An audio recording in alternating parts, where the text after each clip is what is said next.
Hello, my fellow Westorians. It's Monday. It's time for our spoiler-filled, packed to the brim with spoilers, review of Season 1, which, of course, includes a look ahead in some cases. Else, where would the spoilers be coming from, you would otherwise ask, if we weren't looking ahead. So that's going to be a lot of fun, and to discuss this excellent wide open topic, we've brought along two of our good friends who have been on before, and hopefully you are already listeners to their show.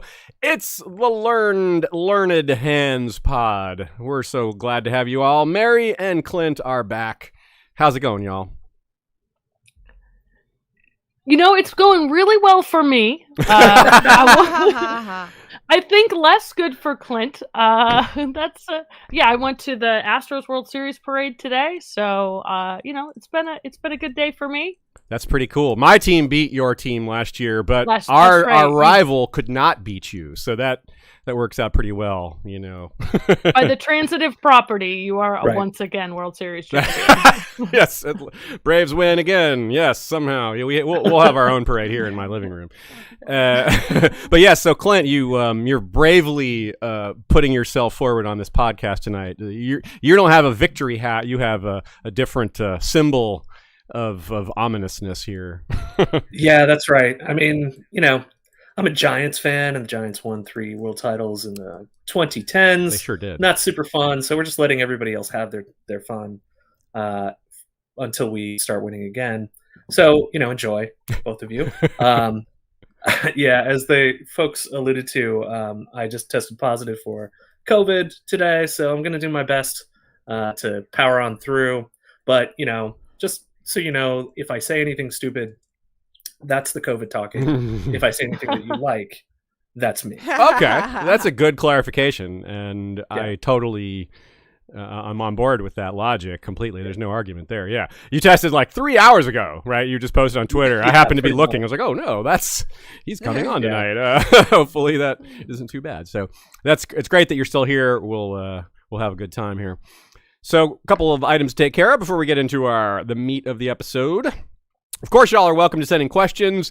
We're going to have, as we said, some review of Season 1, looking forward on some things. We're also going to talk about a few legal issues legal questions within the fandom, within the story. Of course, that's the thing to do when you have actual lawyers on your show as guests. And that's something you all have been talking about a lot on your show, as usual. But this is a particularly juicy set of questions. There's so many things that come up, like precedent and who really gets to inherit things, claims. There's a lot of stuff, as y'all probably already guessed.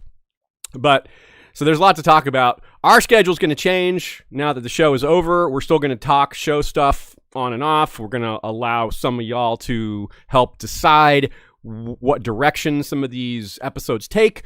There's going to be some cases where we do character studies, which will allow us to do both book and show. Thankfully, this isn't like the original run where like book you're on and show you're on. You need like separate episodes for that. But if we were to talk, say, Harwin Strong, like the deviations aren't that big. You can fit them both together and talk to them side by side. It's not like, they're just not that different. So that should work out pretty well. So polls will be returning soon on Patreon as far as topics. And we're going to be moving back to Sundays at 3 like we were before the show and have been for the last several years, really, since the end of Game of Thrones, really. We've been at 3 o'clock on Sundays almost every Sunday. That'll be where we go back to. We polled a lot of y'all on that, and pretty overwhelmingly, y'all wanted us to go back to Sunday. So that's the way it'll be until another show season rolls around, and then presumably we'll go back to Mondays. I was in New York, and Ashay was in New Jersey. We both had some trips and had some fun. And really burying the lead with we were in New York and New Jersey. The more important thing is that we saw George R. Martin speak. I was getting to that. Yeah. George R. Martin, Neil Gaiman, and Kevin Smith. You saw Kevin Smith and George. I saw Neil Gaiman and George. That was really fun. Yeah, it was a really good chat. I think the George R. Martin and Kevin Smith one is available to Kevin Smith Mallrats super fan. I think technically that one was recorded, but it was just a good low key hour and a half chat between them. Nothing, no really nitty gritty details, but some really funny stories because Kevin Smith is a very funny guy, so he definitely got George talking about some interesting subjects, I'll just say. So it was a good time. Yeah, and I got to see some listeners while I was there and other friends. And we'll be going to GotCon next month in Los Angeles, exactly 1 month, just about. So if you're in Los Angeles, hit us up. Yeah, we weren't planning on going, but we got some free tickets, so we'll go. That's a good reason to go. And Shay, you're also going to MagFest. Yes, huh? Not MAGA Fest. MagFest. For it's music and gaming festival. Good clarification. Yeah, that's up in Maryland at the beginning of January, and I figured I would mention it in case anyone who's local to the area is going. I'm really looking forward to the big 24-hour arcade. I'm going to play a lot of games. It'll be fun. Yeah, cool. Yeah, definitely say hey if you're going to be at either of those events. Let us know. You can reach out to us on Facebook or Discord or hit us up on Twitter. Send us an email at westroshistory@gmail.com. And that's that for our setup. Let's get to it. Choosing to end on Aemon and Luke. I think a lot of us saw that coming, maybe not at the beginning of the season, but even at the beginning of the season, it was a guess. It was like, this is a place where they could end it. And then as things went on, it kind of became more and more clear that this was very likely the way it was going to end. The more people thought about it, like you guys probably were talking about that on your show too a bit. Mm-hmm. That's right. Yeah, and this is where we eventually decided it would end after about the first 3 episodes. I think. Okay. Yeah. There was a chance Blood and Cheese would be included, but it seemed more likely that would be the beginning of the season, especially because it would require some new castings, and they like to do that within the season rather than at the end. So you can sometimes that casting can tell you where, like, we know we're not going to see Cregan Stark for 1 episode at the end of a season. He'll be at the beginning of a season maybe, but yeah, that's usually not how they do that because of contracts and things like that. And it's kind of an interesting thing to think about, just endings in a TV show, right? Like in a book, there's 1 ending per book, but a TV season has 10 endings. Each episode kind of has to have an ending, and sometimes they're under a little pressure to make it an ending rather than just, to be continued. It's a little different that way. So I mean, if we're gonna get into semantics, there, a book has however many chapters has an ending. Okay, technically speaking, that's fair. Yeah, and they you can can be call that. relatively significant, or like you could do different parts. You could have like a part 1 and a part 2. I don't know. That's true. I mean, I will yeah. argue with your point a little bit, but I get I still agree with you overall. To be fair, I also don't even know where they cut those books. Have either y'all have you ever read the like divided versions, like the beasts? Like I don't even know where those are divided. I've never read those versions. Oh, yeah. One thing I was going to say, part of the reason I think George R. R. Martin translates so, like, everything he does translates so well to the screen is because he has a history of writing short stories. Yeah. And so you can almost find, like, all this embedded narrative structure and all these little endings within, either a set of chapters or within a chapter. And I think if Fire and Blood almost does work that way, like each chapter in Fire and Blood has its own little distinct end cap. But what's so interesting to me is, I mean, this first season, what did it cover? Like 1.5, 2 of the Fire and Blood chapters? Not that much, really. Yeah. Yeah. So that's part of the lift for me, was to find the mini stories along the way to get to the climax, and I think they did a really good job with that. Yeah, I agree with that. What do you think, Clint? No, I totally agree, and I was just going to say that I really do think George embeds that structure into his individual chapters almost all the time. Especially I think the point is driven home when you listen to chapter by chapter, podcasts that will, like, Nauticast and Davos Fingers and folks who are doing chapter by chapter, and when you guys are doing your Valerie Reedus stuff, you really see that narrative structure built in within each chapter. And so in that way, Game of Thrones is probably a little bit easier to adapt because you have that, for example, that in first season of Game of Thrones, one of the chapters is going to end with Catelyn taking Tyrion at the inn at the crossroads, because that's such a perfect ending moment. And as Mary mentioned, you do have some of that here, but it was really, for the most part, show invented moments to, like, punch off an end of a chapter. And I think that they did a really good job. And I really liked the ending of this season. I think that, we were talking on Learned Hands a lot about how you can't have a show called House of the Dragon where the dragons are such a big part of the marketing and not have a dragon battle in the first season. Like, you just can't do it. And so you had to have one. That's a and good so point. we kind of working backwards from there, from that premise, which was correct. Then it had to be Luke and Jace. That was the only one, right? Excuse Yeah. me, Luke and Aemon. Yeah. Unless they're going to invent one, which they didn't need to, and why would they do that? Yeah. Right. That's a good good point. I think big picture wise, like that was my biggest I think the biggest pro of ending there. It's not just the marketing stuff. I think thematically it's a perfect end cap. And I wouldn't have necessarily guessed that. But then you get to the way the show opens. You have the speech from Viserys, and Viserys is talking about how dragons are a power that shouldn't be trifled with. And I think the show has this amazing theme running throughout it about violence being uncontrollable. We get the idea of the beast beneath the boards that we got in episode 9. You know, it's not just the beast beneath the board, but it's the beast within ourselves with Aemon. And it's his own kind of thirst for vengeance that puts him in that situation. And that's one of my favorite things about Fire and Blood, is this parallel between, you know, dragons as uncontrollable and war and violence as uncontrollable, because they're a stand-in for each other. That's the way George takes, you know, the theme of war and turns it up to 13, right? Is that he gives us dragons. And so I thought thematically that was just a perfect choice for the ending. Well said. Yeah, and it keeps the idea of confusion and the theme of power as well, of how power is used and how it can be applied on a very personal level. Like Aemond was bitter over having been not just losing his eye, but over having been bullied prior to that, and he was like, because he was turning it around on him. He'd been waiting for this moment. It's like a very childish desire for revenge, but it's understandable. It's believable. You know, it's authentic, I think. What do you think, Clint? Do you like the choice to end the season there? Was what you thought? I do.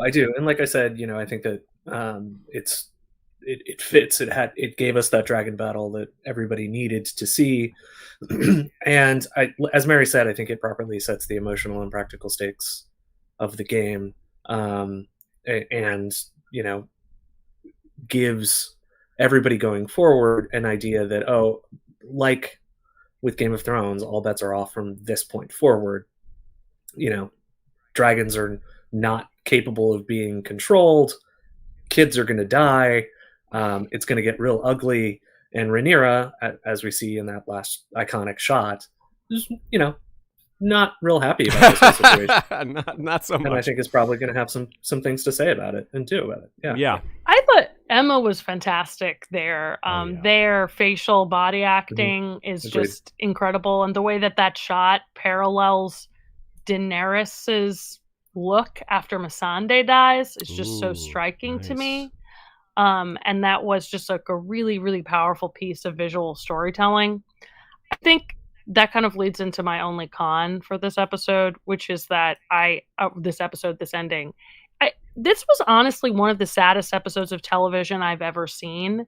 I wouldn't blame Aemond and Luke for it, but I do, in some ways, the pacing means we got Rhaenyra learning about Viserys' death. We got the stillbirth of Visenya, and then we got it ending with the death of one of her children. Yeah. And so for me, it was like 3 gut punches. Plus, you also get the the intimate partner violence in there as well. Yeah. And so I thought it was like one of the most difficult episodes of television to watch. I mean, we opened with the first episode of the season had Emma's death, which I thought was very difficult but very affecting. And this was just emotionally really downbeat. And I don't think that's bad. I think it's really hard to tell this story and to be true to the material in Fire and Blood without being really heavy. But that's the only con that I have for choosing to end here. I think in particular, I was waiting a little bit because my guess on how the season was going to end was with Daemon saying, "A son for a son." I guess we get that next season. Yeah, I guess. I totally understand why we didn't want to end with Daemon, right? We wanted to focus on Rhaenyra this episode, so I'm not quibbling with it. But I do think that it being this really emotional. Shit. Mary, you're skipping. Oh, am I? You're back now. Oh, now you're back now, but yeah, you were skipped enough that I had to say something. But you're fine now, so. Okay. I am done. So I'm gonna while we move on, I'll check and see if there's something wrong with my Wi-Fi. Cool. Well, this leads us on to a related topic, which is how some of these characters will move forward and how they'll react to the escalating violence. We've seen a lot of nuance with some of these characters, as you just described. Emma's facial acting is really amazing. And by the way, y'all, isn't it kind of crazy to think that they were only in 4 episodes? Olivia Cook as well. 4 episodes. That's all. Both of them were only 4 episodes. Like, wow. I mean, it's just, yeah. And it's so confusing. Like the name, I get that I for the first time really get why people are confused by Game of Thrones names, which it's always been easy to kind of understand. There's so many names to remember and some of them are similar. It's not like I don't get it. It's just that I'm so immersed in it. I'm not confused by it. But I have been taking note of how similar the real world names are. We have Emma Darcy, but Emma Aaron, Emily Carey, right? And then, this is all just... Are you positing that George had a hand in the casting and just like the call was, it's got to be sort of Targaryen-y? Even their real names have to immediately eliminate anyone with a name that doesn't fit. Like, is your name Rachel? No, sorry, that doesn't work. Sarah? Okay, we could do a Sarah. That works, but yeah. So anyway, so how are we that's gonna be really different. We're gonna have Aemond with his "what have I done" face transitioning to burn them all in the river, meaning the Riverlands being them. And it's in some ways it's kind of straightforward. They're all gonna lose family members. Aemond's gonna, at that point, he's gonna have lost, like, blood and cheese will have happened. And in the show, Aemond and Helena have a closer relationship, so the loss of her child and the damage done to her he'll take that perhaps even more personally than the book version may or may not have been implied to take it. And speaking of these great actors, I mean, when Allison loses her first child, we'll see Olivia's acting there, and that's going to be like, I dread how good she's going to be. The emotional reaction. She's going to be great. Yeah. So what are some of y'all's thoughts? We'll start with you this time, Clint. What are some of your thoughts on how we'll transition from, using Aemond, I guess, is one of the best examples, from the nuanced version into this, maybe the book version that we maybe first expected, because some of that nuance is lost in the history book and you don't have an actor to really bring that out with body language and things like that. Yeah. I could see the show going either way with Aemond, but I really strongly believe that he is going to own what happened. He is going to say that he did that for a couple of different reasons. One, admitting that he lost control of Vhagar is admitting to weakness, and that's one thing that we know that Aemond really doesn't like doing. He doesn't like, people saying anything bad about him, and I can absolutely imagine him blanching at the idea that he would have to, he goes to mom and says, "I'm sorry, I couldn't control my dragon." I think that that's not something that he's going to want to do, and then he's going to think on the flight home, look, the die is cast, it's done, and I might as well just own it, as a way to kind of increase his own power and his own, to cast that shadow on the wall, to use the phrase that we all like using, a little bit harder, as being like just this total badass. So I think that he's going to do that. And I think that him owning it in that way is going to harm his relationship with both Otto and Allison. In the book, both Allison and Otto are really pissed off at Aemond after this. And I think that they're going to lean into that. And, Aemond is going to say, okay, well, you're not supporting me when I got vengeance. I struck a blow against a material military asset that the Blacks have, and you guys are yelling at me? That's crazy. And so I think that rift will in turn set him up to be the kind of loose cannon that you talked about, burn the Riverlands, and that he's going to be for the rest of the war. It really sets up that internal Greens rift, which is one thing that I think Game of Thrones, the show, and Game of Thrones, and A Song of Ice and Fire, the main novels, really do such a great job of talking about rifts within factions. Like the Lannisters are all on one side, but they all hate each other. And that's one thing that we kind of miss in Fire and Blood. You really have to read for subtext a lot of the times. And I think that they're going to be making that text in the show for season 2. Well said. Well said. So related to that, we will have other people, other characters that are in this core cast that will have reactions to the escalating violence and the loss of family members. We mentioned just Olivia Cook from an acting perspective. But Mary, what do you think the character, how will she respond? Do you think she'll continue to be a semi-voice of reason, or do you think losing a child, well, I guess she'll lose a grandchild first, and then just more family members escalating from there? Do you think that she's going to just go full violent, or do you think there'll be more nuance? I wonder, I'm guessing, trying to get at where some of the nuanced character portrayals will be as things escalate. Where are we going to have these great moments when there's so much war and violence spiraling all around and things get progressively bloodier?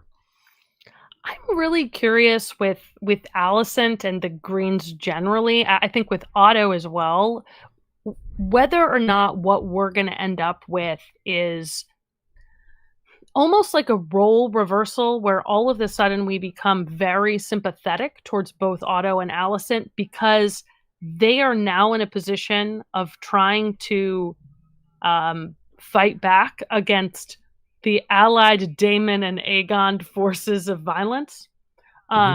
So I'm curious as of a lot of the nuance we get with Allison's character is going to be her reacting and reckoning with who she put on the throne.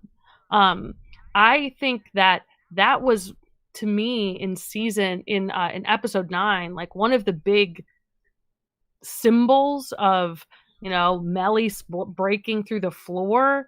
It's not just that there's a dragon that, it's not just that the dragon's beneath the literal dragon is the beast beneath the boards. It's that you crowned Aegon and he is equally as uncontrollable. And that's one of the things we learn in the books. So I'm really curious if that's part of the character dynamic that we're going to get. I don't know how Allison will react to Blood and Cheese, but I suspect we're going to get some breathing room there. We're going to see her react to we're going to get some reaction to the death of we're going to get some reaction first to what Aemon's done. Right? And then you're right. They can't just quickly set all this up immediately. Like, they have to actually reach out to Mysaria, presumably, and whatever else needs to whatever our first steps need to happen before that goes down, for sure. Here's an interesting little thing about Aemond as a side topic and relating to Helena and the setup they've done there. We noticed something on Twitter. Someone pointed out a curiosity that I looked into regarding the death timing of Aemond, and they made it seem like Aemond and Helena may have died on the same day, which isn't actually clear in Fire and Blood. I double-checked, and I think they made a little too much of this. But it's not off the table either. It's just not explicit. It's very explicit exactly what day Aemond dies. It's on the 22nd day of the 5th moon of 130 AC. And then it says, meanwhile, in King's Landing, blah, blah, blah, blah, blah. And so the way they could show it is Aemond's death being the trigger for Helena to jump. Oh. That would be the reason that she kills herself, rather than, she's got lots of other things that will be weighing on her, and that'll be like maybe the final straw. But they're hitting at the same time. Is that sort of what we're getting at? That she's she jumps in response to him falling. Yeah, that is what's implied in Fire and Blood. 'Cause we don't get a lot of dates there. We don't, but this is very And specific. something else that was really interesting to me on the Aemond and Helena front is that the call sheet for Aemond's character before the season had in the call sheet specifically mentioned he's in love with his sister Helena. Boom. So like whether that's what they're continuing to adapt, but that is Halemond is what a thing. the call sheet Halemond. said, Love and that. this was leaked from before the season even aired. And the original leak, had said that the original leak said he's a lover of history and learning and a skilled fighter. His potential for greatness is obvious. He's in love with his sister Helena and dislikes Aegon. And it was. The rest of that stuff has been true. Nice. So, and in those same leaks, they talked about how they were maybe adapting a little bit of the Aegon IV, Nerys, Aemon the Dragon Knight dynamic for this, which I think I think was textual enough. Like watching it, I saw that transposed on the screen. Like it made sense to me. Yeah. But I have seen people that were like, I mean, if you think about it, Aemond and Helena don't even speak to one another in season 1 of House of the Dragon. They never interact. They never have a conversation. Well, she doesn't really have a conversation with anyone. With anyone except her mother in that first scene that we ever get of her. And then later she's just saying things and occasionally someone responds to her. But yeah. So that's cool. I actually have a few more details to spread around, and then I'll get your guys' response to like this whole batch of connections. So remember how the sequence of events goes. Let's assume that this is a valid theory, not necessarily that it's confirmed, but let's say Aemon's death triggers Helena jumping. By the way, look at the similarity there. Aemond, they both fall to their death, but they both technically die before the fall. Aemond is, of course, impaled through the eye by Dark Sister. Helena hits one of the spikes, so it's not the force of the ground that hits her; it's her being impaled, so through the neck, so nearly the same spot. What's funny too is that you think about in A Song of Ice and Fire with Euron and the Dreamers impaled. Impaled on spikes. That's sick. I never thought of that. Holy crap! Dreamers. Well, that's amazing. what I was. Yeah, I guess that's what I wonder if like she is, not fully lucid when she jumps, right? Maybe if not. she's caught in the middle of this prophetic dream. And she maybe thinks that she can save Aemond by jumping. Oh, it's or like a she's fugue not state. sure. Yeah, it's like sleepwalking or something. Right. Oh. And we know from the book that she has after Blood and Cheese, Helena loses more and more touch with reality. Yeah. And so I kind of wonder if maybe she can't tell the difference anymore between like the dream world and the real world. That's a fascinating take. I could definitely see them playing it that way. It's a really compelling yet very tragic plot line and setup. We also have in Fire and Blood, Dreamfire roars and breaks her chains when Helena dies as well, and that and the reaction to Helena's death leads to the riots, the storming of the Dragon Pit, which is kind of ironic that Aemond did such a bad job of defending King's Landing, but the thing that got the blacks kicked out of King's Landing was as if this was all connected. Helena's death is what gets it's like the one who's not a warrior. Her death gets Rhaenyra off the throne. Meanwhile, Aemond with his huge dragon just goes around burning small castles. Yeah, we're good there. And of course, in the show, Vhagar roared when Aemond lost his eye as well. So they've kind of expanded on this, and we got Daemon when he got hit by the flaming arrow, and we got Rhaenyra and her pregnancy with Syrax. So they're really leaning into this. So I feel like this is a very compelling angle for them to take, something along these lines. So Clint, we haven't heard from you in a minute. What do you think about all this this supernatural dragon lore stuff as a plot element? It's pretty cool, huh? I mean, I think it's great. One of my favorite, adaptational choices that they made was making Helena a dreamer, and I think that, and in the book, it's not clear, so I'm not saying that it's a change. It's never mentioned, but that's not really something that would be mentioned by I think any of the chroniclers or the histories. So it could have been something that George had in mind when he was writing it. But I also just really love that what they did with her to give her that power. Excuse me. So I could totally see that happening that way, and I think that would be really fucking metal. Yeah, I've been going through some of our Danny Valaritas chapters to do like a smoother edit now that we have better quality editing software than we had when we first recorded those. And I've noticed some of the similar like dragon. I've been able to look back at some of her dragon connection moments, like when the dragons are down deep in the tunnel, and like Viserion digs a little cave, and Missandei can kind of hear it. But when she's taking Quentyn down there to see them, they start reacting. They can hear her well before she gets there. She's like, they know I'm coming. Like this is definitely like a mental thing. This is some sort of bond thing.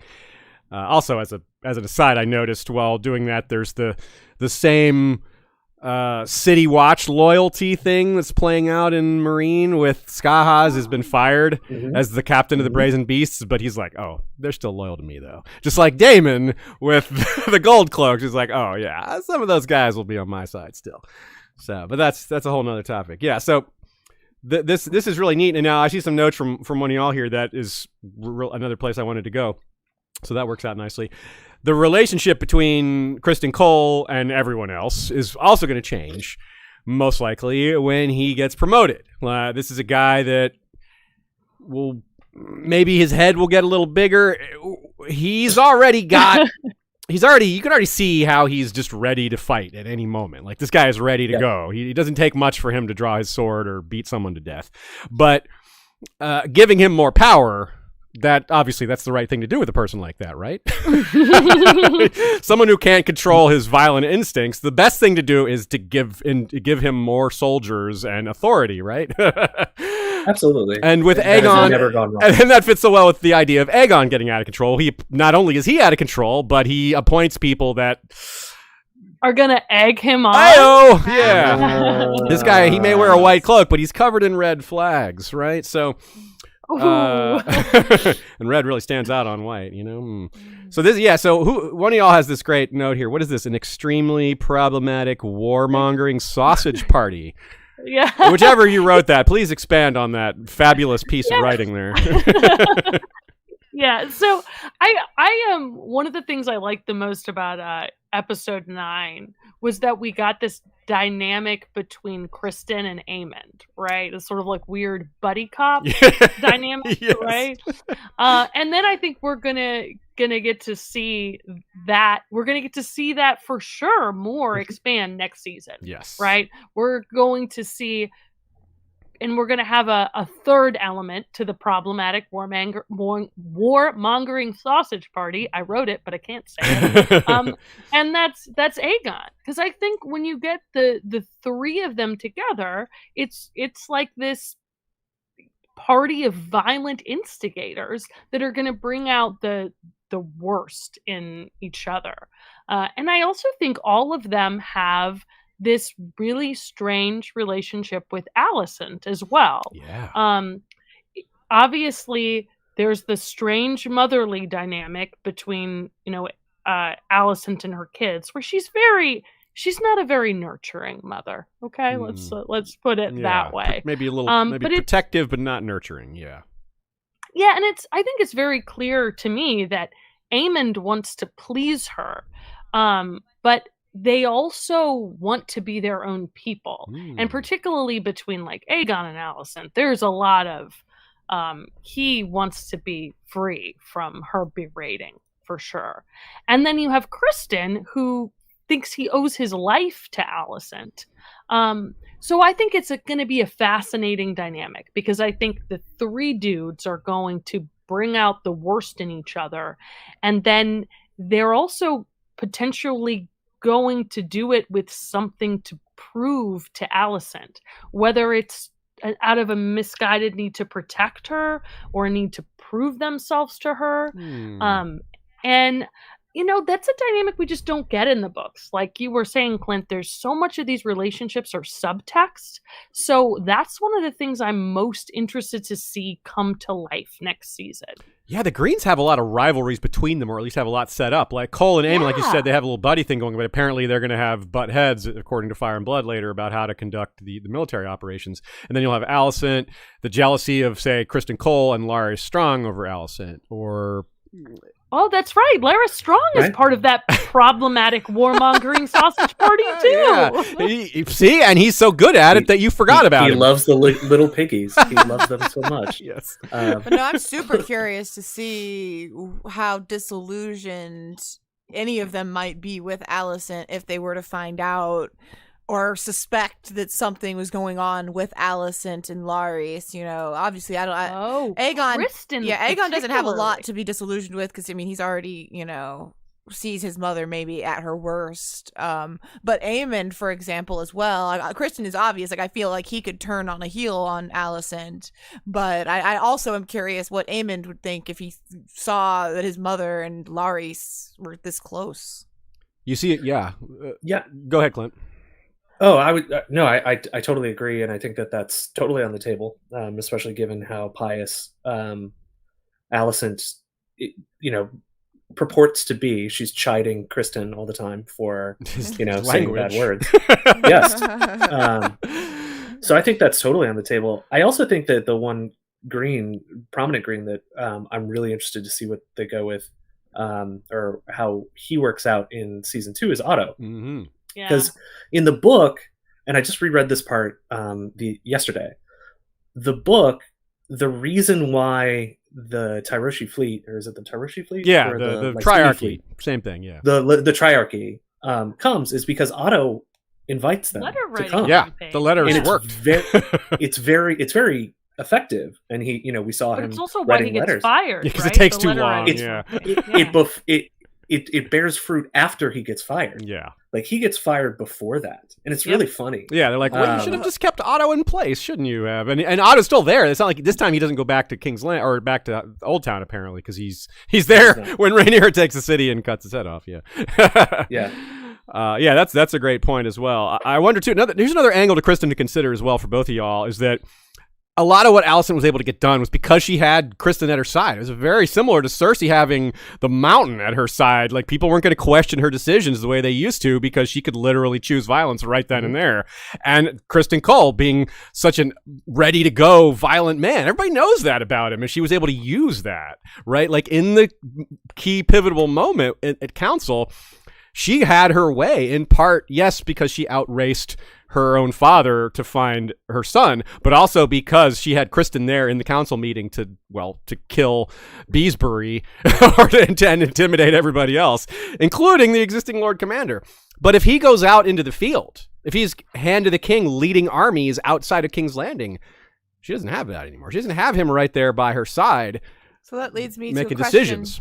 We have here from Dean Brown, who asks, once Kristen leaves the city early on next season, he's gone for good, though, right? And that's the question I posed to Aziz earlier this season, which was, do we think there's a way that they could finesse things? Like, does Kristen have to leave and just not come back? Or is this the kind of thing where, like, you can leave King's Landing and come back to King's Landing? And, like, do we think that once Kristen leaves Allison, that's just the last they ever see each other? That is what happens in the book. Yeah, they may not do that. In the book, but, like, you're right.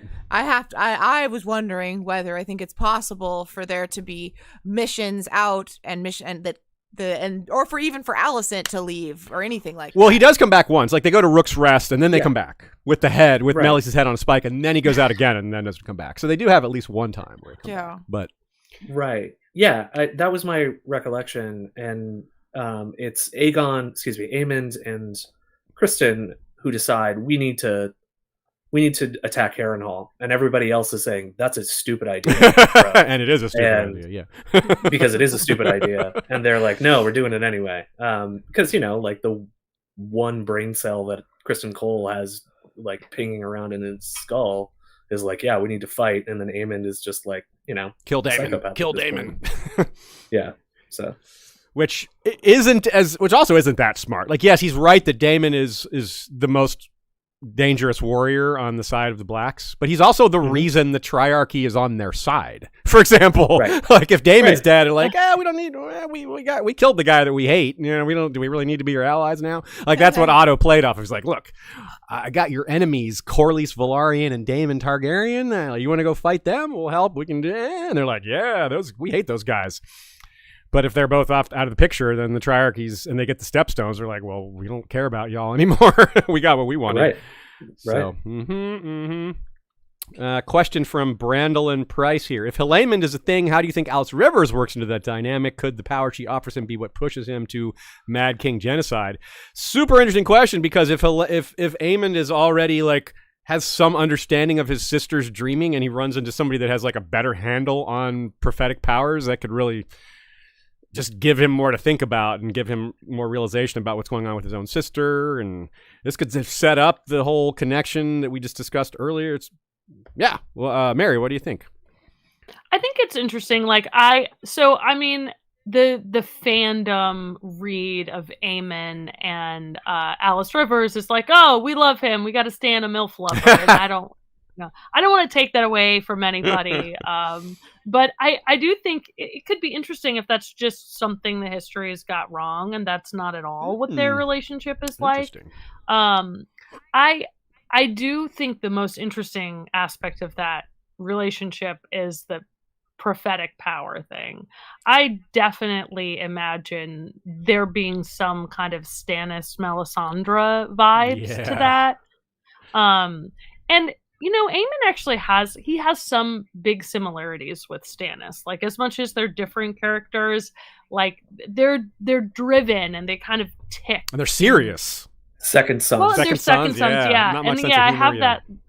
Yeah, and I have that later in the notes about the second son theme. And so I do think I'm really intrigued. I think that so I could see a couple different ways of it going. Like, one, their relationship could be, it could be less like porny than we expect, right? But on the other hand, I think it could also be that Aemon's maybe she offers him something and he regrets it afterwards. And maybe that's part of why he, maybe that's a way that he relates to Kristen Cole, right? Who knows? Interesting. I think there's a ton of different ways they could play it. Like, it's not at all clear how it is in the book. So it's something that I'm less than theorizing about. I'm just excited to see what they do with it. And the way Brandolin has it worded here, Mad King style genocide, burning them all. Yeah, that maybe, I wonder if that does play into it, that there's some sort of prophecy that they tap into that same exact thing. Like we saw Bran have flashes of that in, what was that, season 6, I think? Maybe 5, I don't remember exactly. But they just threw that in there. It was pretty cool. And this could relate to that because they're trying to tap into some of that the same exact prophecies, because these are supposed to be prophecies that have existed for thousands of years. So if you can tap into it 200 years in the future, why not now? I was going to say that makes the stakes of the battle at the God's Eye could be prophetic, because you have Daemon, who's our anti-prophecy character, versus Aemon, who's our kind of could be our pro-prophecy character, right? So I wonder if maybe they're fighting over something that carries over that dreams didn't make us kings, dragons did.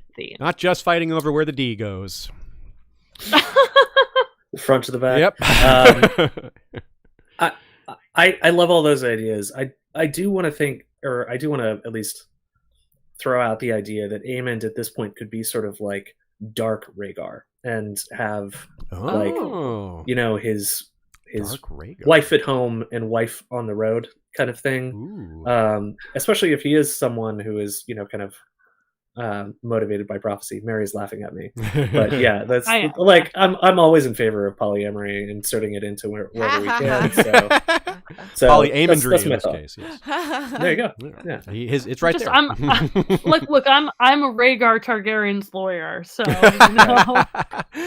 yeah, and that's a great point about mixing the prophecy and the other aspects of this too. And we even have there's another element contained in here. I don't know how it fits in, but just the idea that this is all happening in old God's territory. The God's Eye, the Isle of Faces, Harrenhal's got the tree with the slashes that Daemon puts on there.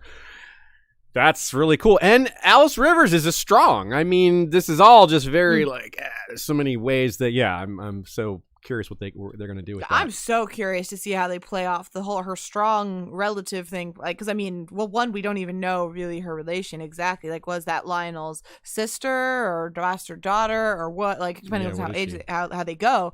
But yes, I'm very curious to see what Alice thinks about the deaths of her family, about Laurie Strong. I don't know. There's so many ways that they could go with her character. Will it come up, the deaths of Lionel and Harm? Will that matter? Will that come up? Like, they could just that could not matter to her at all, but it could matter to her a lot. Yeah.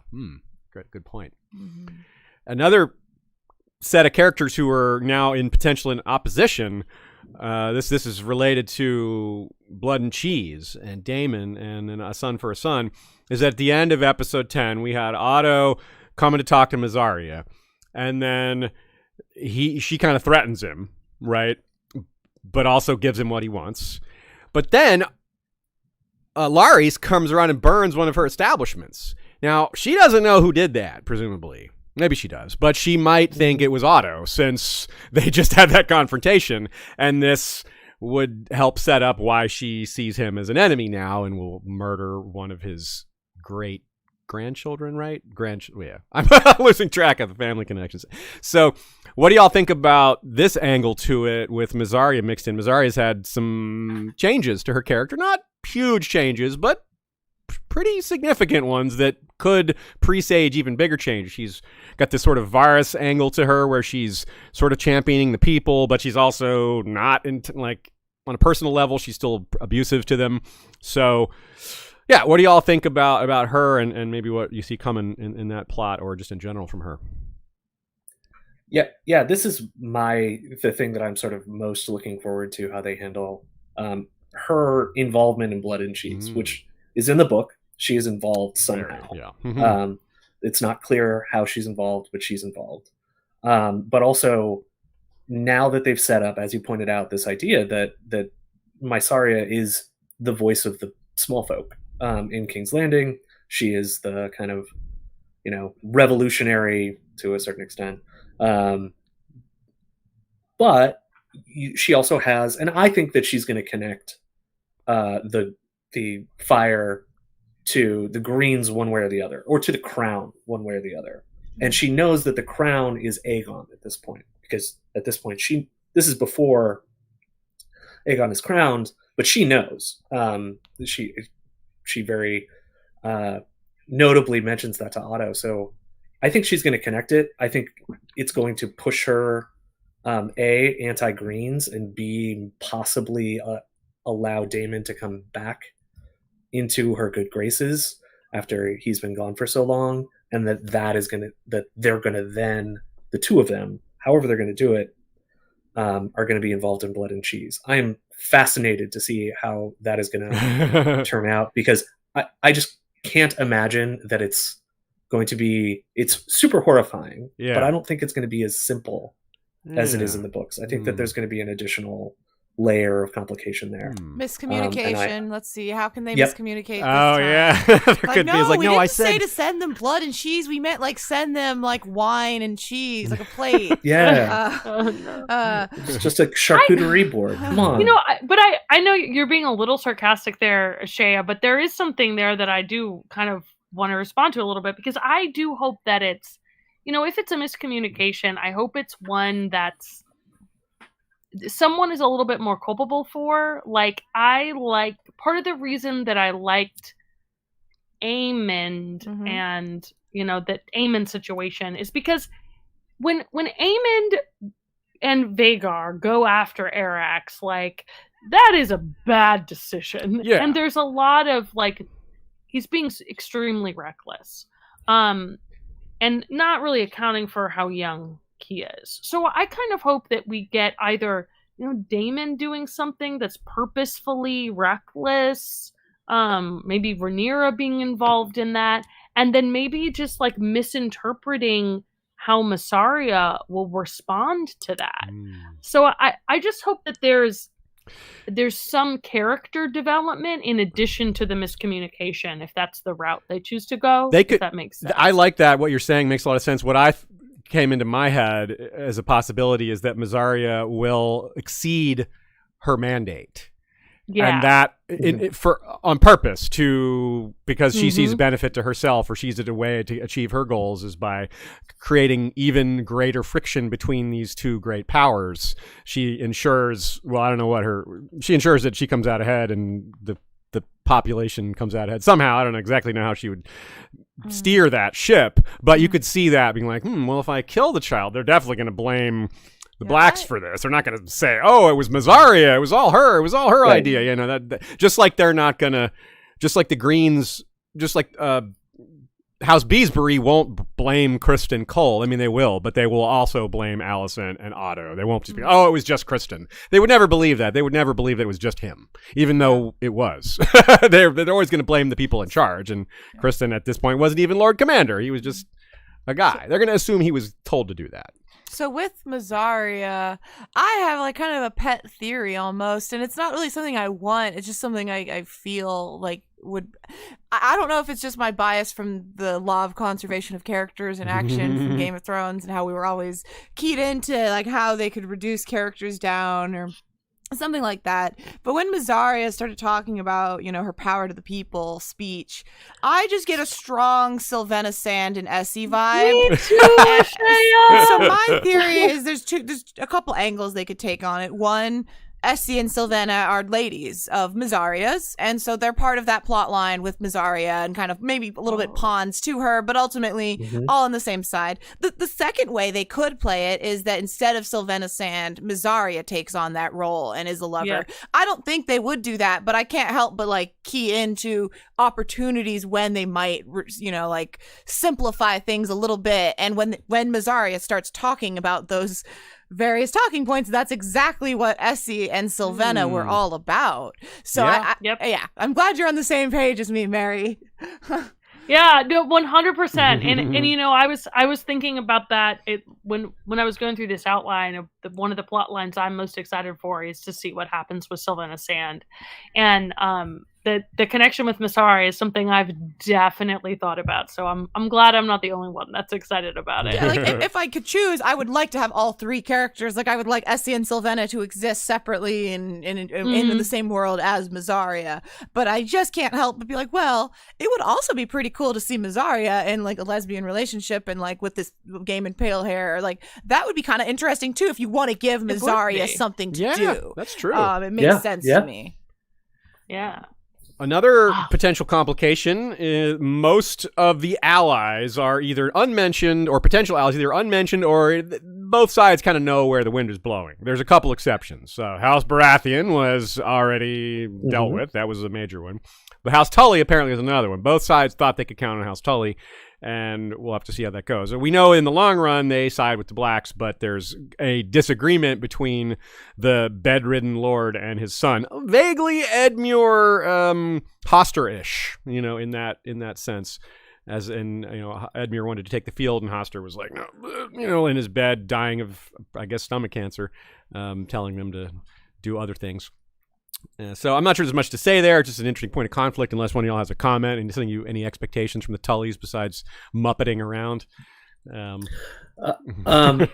We talked about this on our podcast. My strong hope is that the Tullys are actual Muppets, and then just nobody mentions it at all. They just and have just no one says anything. It's just like, oh yeah, that's Grover, that's Kermit, that's Elmo. I think it would be amazing. It's rude to talk about someone's Muppetism. Yes, exactly. Yeah, I super hope that there are Muppet voices if that's the case. Like my favorite bit we've ever done on the podcast is when we turned Bowen Marsh into a Muppet. That's right. Yeah. Well, he's already a pomegranate, so you're not too far off. Yeah.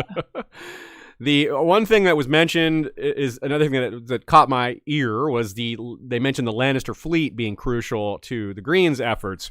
Now, the Lannister fleet in Fire and Blood is destroyed rather quickly by the Red Kraken's assault. Yep.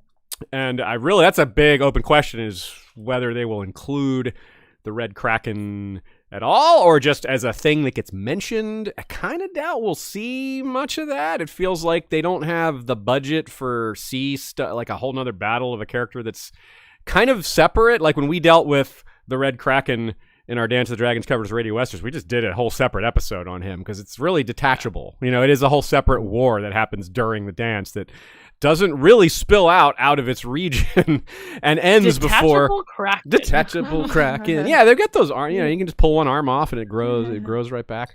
It's true. So I think that might be how they handle it. It's just like, yep, this happened. They just report it. They say it. Yeah, I think that the fact that very quickly, the only reason I think to include it is that I don't know how they're going to handle the pacing of the next season, but there may be a reason to include that as like a diversion in order to like make the pacing of the show look better. Yeah. I also think that there might be there's some good reasons going forward to develop the Lannisters. Yeah, Johanna Lannister, Westerling. We would love to see that character develop. She's got so much potential. And I think it could add some, like, I think that could add some sort of, like, gravitas to what ends up happening with, is it Jason or Tyland? Tyland. Yeah. Tyland is one who lives longer. Jason dies pretty quick. Yeah. So I think it could add a little bit to the whole arc of the Lannisters. Plus, the Lannisters are like a fan favorite family. Yeah. So I could see Casterly some Rock. reasons. Yeah, and there is that joke. Maybe it was a joke, but Jason makes that really bad joke about women are always late to battle. And we've pointed out this a few times. It's his wife that defends the West. Like, she takes the reins. It's like, well, she wasn't late, buddy. Yeah. So because of that line, I lean towards them having her. Yeah. And just because I do feel like it would be a popular. I think it would be really popular, I suppose. And they want to show how a lot of the women are, like, with the men getting killed in the war, a lot of the women are taking over, and that's a theme. You got, like, Black Aly, you got Lady Jane, who was already in charge, but that still counts. And then Johanna Westerling would be one of the prime examples of one who takes charge because of the war and the death of her husband and does a fantastic job. And it's like, look, and this is so relevant, right? A woman does a good job of ruling. Hello. That's pretty important to, like, the central, no, they wouldn't accept a woman as queen. So that it's a good way to show, like, a whole nother character that's doing a good job. I think it's also tonally really important. Like, what I kind of foregrounded at the top here is my biggest concern about this series is it getting too dark and too heavy. And it's not that material wouldn't be heavy, but it would give us a chance for a different emotional beat, particularly if we get a story of a woman being successful as a leader. Good point. Yeah, I agree with all that stuff. I think that they wouldn't have mentioned the Lannister fleet if they weren't going to pay him off in some way. Okay, so Chekhov's fleet. It's exactly right. And maybe it's small, but yeah, maybe it's small, maybe it's just a one-off. You just see the fleet burning at anchor or something like that, like that. Yep. They could do that with pretty much mostly CGI. Maybe that wouldn't be so budget intensive. I don't know. Well, what they did in episode 3 in Second of His Name was they opened with a battle. They had the main action of the episode, and then they ended with a battle. Yeah. And so they could do the same thing, and that would allow them to incorporate something like that in a way that, again, it tonally helps the show. It gives them a spectacle, but then lets them focus on something like more intimate and different in the middle of the episode. It gives a surprise too. People know who the Ironborn are, and they'll be like, "Oh, the Ironborn! We forgot about them." They have been mentioned a couple times. Like, there's a time when Viserys is in the scene in episode 2 when Viserys is deciding who to marry. When he's staring out the window, some of the counselors come in, and it does that thing where it's got that, like, quasi, like, he's thinking. You can kind of vaguely hear what people are in the background. They it blurs away, and you can hear them talking about the Ironborn in the background, like briefly. You hear them mention, like, blah blah blah, Iron Islands, and it's like, what? The Greens kind of forgot about the Iron. Kind of forgot. I was waiting for that joke. It's never going to die. That joke is going to be applicable so many times in so many ways. Question from Eric Forg from Patreon. He says, in light of the TV version of Beesbury's death, will the storyline of the two Allens change around to allow House Beesbury more direct revenge on Cole? It's possible, but given what I just said about who's going to actually take the blame for that, I still feel like that's going to fall mostly on their vassal house. It's the Hightowers' disloyalty here that I think they're going to be more offended by than the servant, which what they'll look at Kristen Cole as just a guard. They're not going to think of it as something he chose to do. I'm sure they're not going to be happy with him. But I'm skeptical that the Allens, who are so far in the South, will ever be able to. Kristen Cole's going to be in the Riverlands. Yeah, it's kind of hard to imagine them coming into contact. Any thoughts on that, or just about the Beesbury and the way the Hightowers have betrayed their own vassals with that? It's kind of an under the radar factor in slowing their own armies advance from the Reach. It's a pretty big deal. Yeah, it is a big deal. I think they're going to pay that off too on some level. Right on. And my strong hope is that we see, troops marching to war with little bees on their banners. It'll be cute. Lots of insects this season, right? Fireflies, bees. Wait, there's other ones too, right? What am I missing? Incest and incest. Yay! Just mirror image, like Damon, insect, incest. Yeah, just That's actually really very funny because Daemon is all about the incest. And, everyone's got the incest. Yeah. So's Big Aemon. difference. Well, he's not all about it. He's open to it. Yeah. Open to- Brandon Price, another super chat, says, like Laris/Allison, it would be interesting if Mysaria and Rhaenyra/Daemon have that parallel and she overhears son for a son or something and takes matters into her own hands. Okay, that's one way it could happen. Now, Mysaria would actually have to like be in their presence, or one of her spies might have to be. That's another way. It doesn't have to be her. It could be one of her spies. That just a simple one or two. We just showed how one letter switch can change insect to incest. So changing one word can change a whole lot too. Although I will note that if we're saying that Mysaria goes too far here, it isn't a deal breaker afterwards. No, that's true. Like, so which indicates to me that it won't be that Rhaenyra and Daemon are super dissatisfied with whatever action happens with Blood and Cheese, because then they would just be like, okay, we're done working with you, right? Yeah, that's true. That's true. But and then she's kind of on her own. Cemented, and like she's just part of their little group after that. Yeah. Well, it's interesting. I'm really curious about what the divergence between Rhaenyra and Daemon is going to be, because we do get that kind of we get a lot of setup for Daemon being more warlike than Rhaenyra, or being more of a warmonger. Now, The way the episode ends implies Rhaenyra is going to go the way of Daemon, but we know from the future plot line of the books that there's going to be a split between Rhaenyra and Daemon for some reason. Yeah, that's a good point. So I'm curious, like, how much Mysaria will be involved in that, and we speculated on our podcast that it's kind of the conventional way to go is to say that Rhaenyra was jealous of Mysaria, or Rhaenyra was later on down the line jealous of Nettles, right? But what if it's a political reason for the split between Rhaenyra and Daemon? Interesting. And what if the alliance between Mysaria and Daemon is something that, is Rhaenyra going to go along with it? And there's pros and cons either way. Like, I don't want Rhaenyra to come out of... I like the idea of Rhaenyra having a little bit of a corruption arc. Because I think she gets that in the books. So I'm not saying that we want to paint her as like an innocent angel, but I am really curious what direction the show is going to go with that. Yeah. I wonder if it's going to be just directly related to power. Like, it seems to be the power is what goes to people's heads. Like, it's going to happen with Aegon, most likely. Viserys is going to look like an exception, which is one of his good qualities, that it didn't go to his head. It seems like Viserys is like, that's one of his best qualities is that he never really, even when he gets really angry, he doesn't get like all crazy and call for the deaths of everyone or whatever. Like, that's he has a restraint. Let's put it that way. That's a good thing, good quality for a king or queen to have. And we will not necessarily see that quality in these future leaders. I mean, they're not faced with the same challenges, but still, the dispositions of these people is very different. He didn't necessarily impart that in his other members of his family, did he? Let's talk about the concept of destiny. It's brought up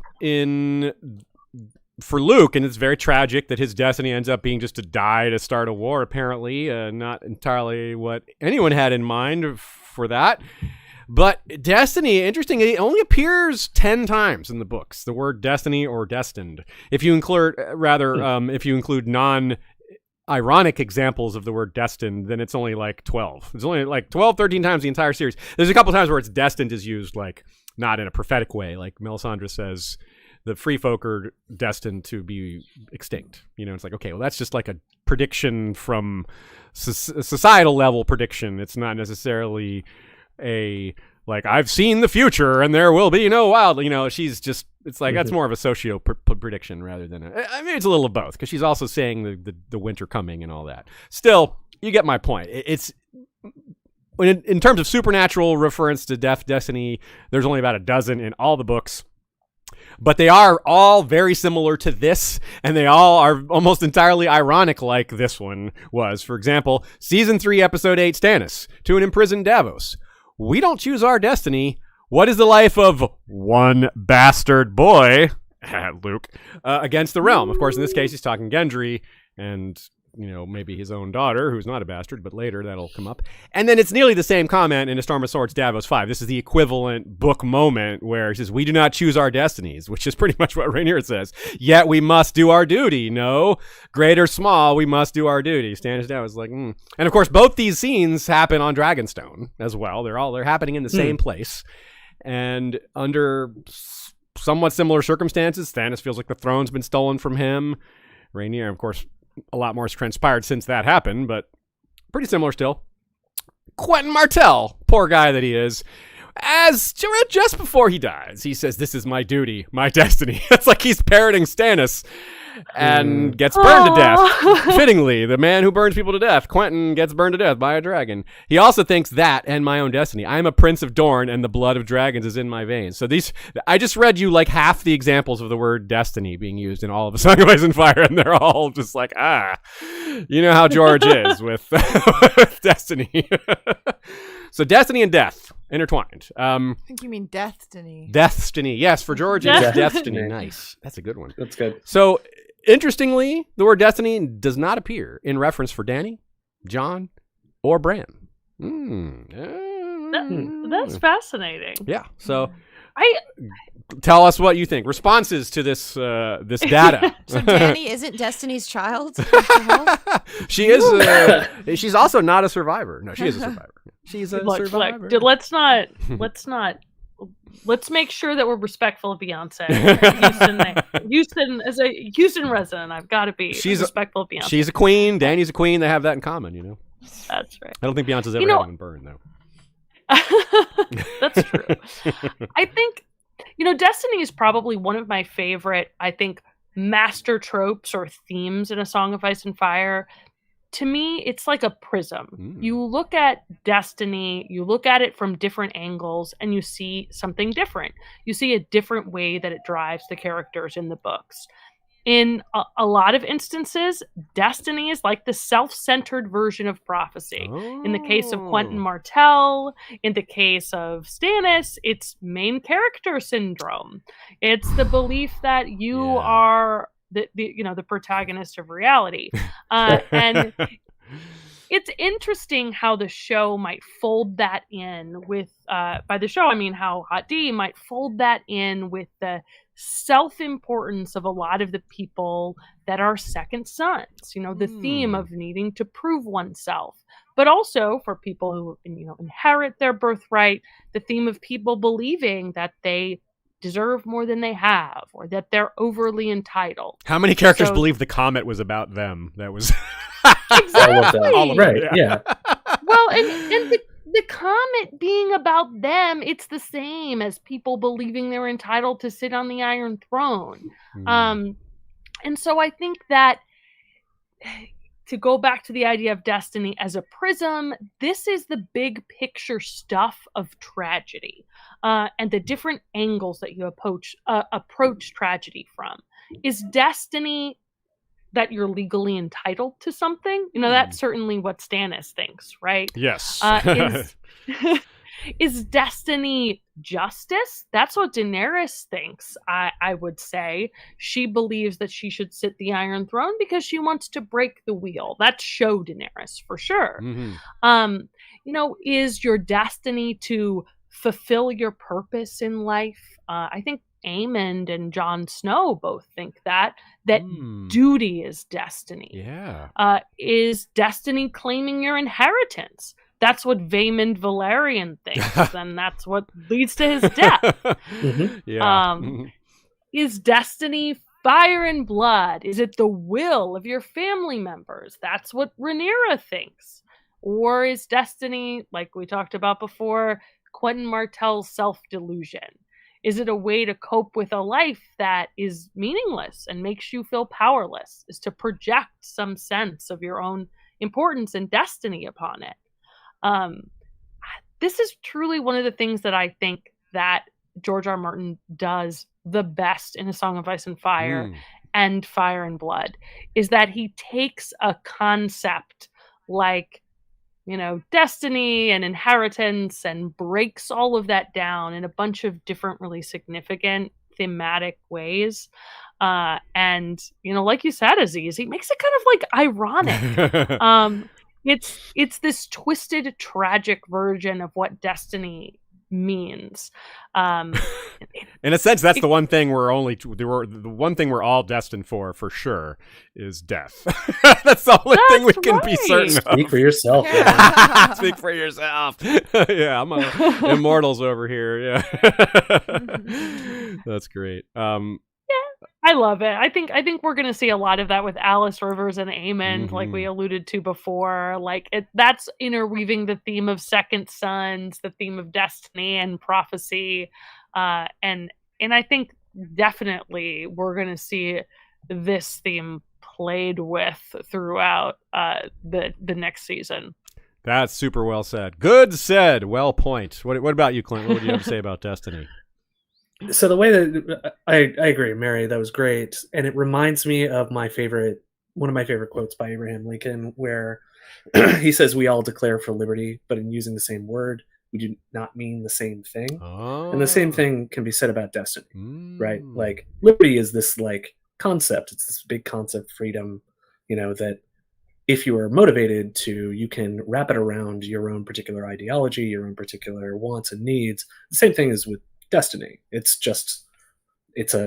is a prism, a cipher, a thing that can be made to look like you want it to look. And I love how, as Mary points out, George weaves that into this book series as well as the show has played with it. Well said. Y'all are very good at this, my friends. Let's have a little halfway break here, and we'll come back to talk about prophecy. Then we'll talk a little bit about the portrayal of motherhood and childbirth, and then some things we're looking forward to in season 2. And if we have time, a few legal questions as well. So let's see what we can do with that. I would like to remind you all that the official Lord of the Rings Rings of Power podcast is available now. It's only been out for less than a month now. Each episode corresponds to an episode of the show. They go behind the scenes to talk about the world building, the characters, a lot of the decisions some of the actors made with how they wanted to portray their characters. And each episode as well has exclusive interviews with actors and the showrunners. And of course, it's going to include a breakdown of the incredible season finale when you get to that point. Like I said, each episode corresponds to an episode of the show. So you got 8 episodes of the podcast, 8 episodes of the show. Felicia Day is the podcaster. She's the lead, the host. She is super enthusiastic. She's been a Lord of the Rings fan since she was a child. So the enthusiasm comes off as very genuine. She's very much into the show and the lore and the books and all that. And it can be infectious. I've listened to the show, and I admit I got a little caught up in just how excited she is for it all. So that's good. She's doing a good job. You like to hear that. You like enthusiasm. It's hard to fake enthusiasm for something that you have to do that much, right? I'm meh on enthusiasm. What's that? I'm meh on enthusiasm. Enthusiasm's boring. You can pay me to get enthusiastic. So watch the Rings of Power on Prime Video and listen to all 8 episodes of the official Lord of the Rings Rings of Power podcast for free on Amazon Music. And you can do that through the Amazon Music app, which you could download right now. Another question from Brandolyn Price. What if Alice sees Brynden Rivers in the flames and thinks it's Aemond? That would parallel Stannis and Melisandre very well. She's looking for the three-eyed raven or whatever he's actually going to be called. And hey, he's a one-eyed dude and has Targaryen blood. And yeah, like we've seen bigger prophetic mistakes than that. And they actually have a little bit of like physical resemblance. So that's a pretty interesting idea there. I gotta admit, I hadn't thought of that. And we love this idea of visions of people mistaken for other people. We've entertained that in the fandom for years with the idea that, let's say, Aerys was actually seeing Dany, or Aerion, who drank wildfire, was seeing Dany, or they were all seeing Dany and thought it was them, which really feeds into our whole thing about destiny and making yourself the main character when you're actually dreaming about somebody else. Clint, what do you think of this? It's a pretty good theory. I love this idea, and I love the idea of. I mean, I hope they do it. If for no other reason than I desperately want to see Bloodraven on screen at some point. But even if they don't, I mean, I love one of the reasons why I like the whole Aemon idea is because it does bring in the Aemon the Dragon Knight and Nerys idea from the future, and I don't know that we're gonna get a Blackfire Rebellion show, so screw it, put in all that stuff. I want to see it, and I think that they've got all that history there, so sure, yeah, that sounds great. Sure, yeah, okay. Right on. Andrew H., getting into the prophecy topic, Andrew H. asks, given that the show established that Viserys had at least some prophetic dreams, do you think his last conversation with Allison has implications for A Song of Ice and Fire regarding misunderstandings and perhaps possible prince that was promised? I think it absolutely does. I think they're kind of building on some things we already saw, like fitting in with the vibe that's already been given about misunderstandings, about prophecy being dangerous, about what was the line that Marwyn gave? Prophecy is a sword that with no hilt. Or actually, Melisandre said that. Right. Marwyn said the one about prophecy is like about having your cock bit off or whatever. That's right. So sure, yeah, that one. There's different takes on this. Yeah, and in fact, here's a great line. Shay, I can read this quote. From Aemon, who is, of course, the one that not Aemond, but Maester Aemond, who a lot of us thought of with Viserys' fantastic acting on his deathbed. And we think of Aemond and Egg, I dreamt I was old, one of the saddest lines in all of A Song of Ice and Fire, which was on the show. And so here's this also relates to the question we just got from Brandolin regarding Melisandre and Bloodraven. So let's tie all this together here. We all deceive ourselves when we want to believe. Melisandre, most of all, I think. The sword is wrong. She has to know that. Light without heat, an empty glamour. The sword is wrong, and the false light can only lead us deeper into darkness, Sam. Daenerys is our hope. Tell them that at the Citadel. Make them listen. So Viserys following his dream definitely led them deeper into darkness. Unquestionably, right? and then, of course, sticking to Sam here, Marwyn's like, Sam, don't talk to them about prophecy. Do not bring up prophecy to the maesters. Here, Aemon's like, tell them. And Marwyn's like, don't tell them. Like, they'll kill you. Like, yeah, it's important, but they'll kill you. So, but try not to get too far into the Sam aspect of this. As compelling as that is, that's kind of another subject. It does set this one up nicely well, though. What do you think about that, Clint? No, I think it's absolutely in keeping with the theme of the show. That statement in episode 1, the idea that we could control dragons was a lie, and like fits within.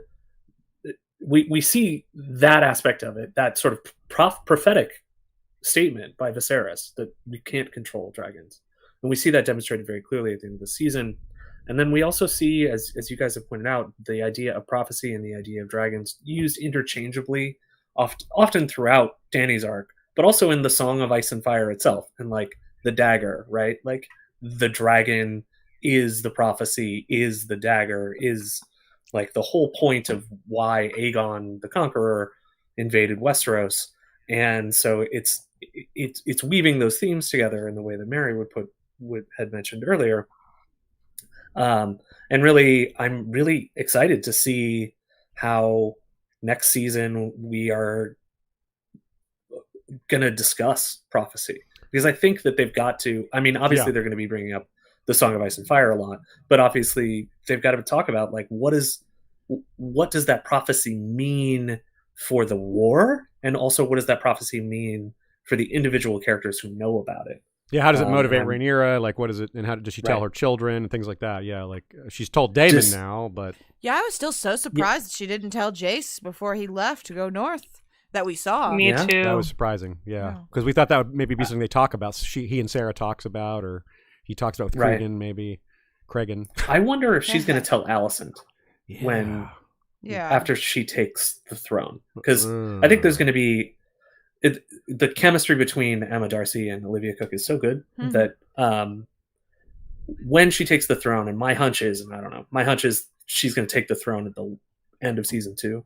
But there's probably going to be 4 or 5 episodes, 3 or 4 maybe, where Rhaenyra is in King's Landing, and they're going to be having these conversations. They've got to have conversations, like in the Godswood between Rhaenyra and Allison in her golden chains, maybe. And I wonder if she's going to tell Allison. That's a great question. So, Mary, what Allison is going to say. Before we hear from you, Mary, let me throw one little detail at you to add to your potential answer here, which is that with Rhaenyra, with the idea of prophecy, well, let's see, how do I phrase this? Actually, just go ahead. Respond. I've lost my wording entirely, so you go ahead and I'll ask you afterwards.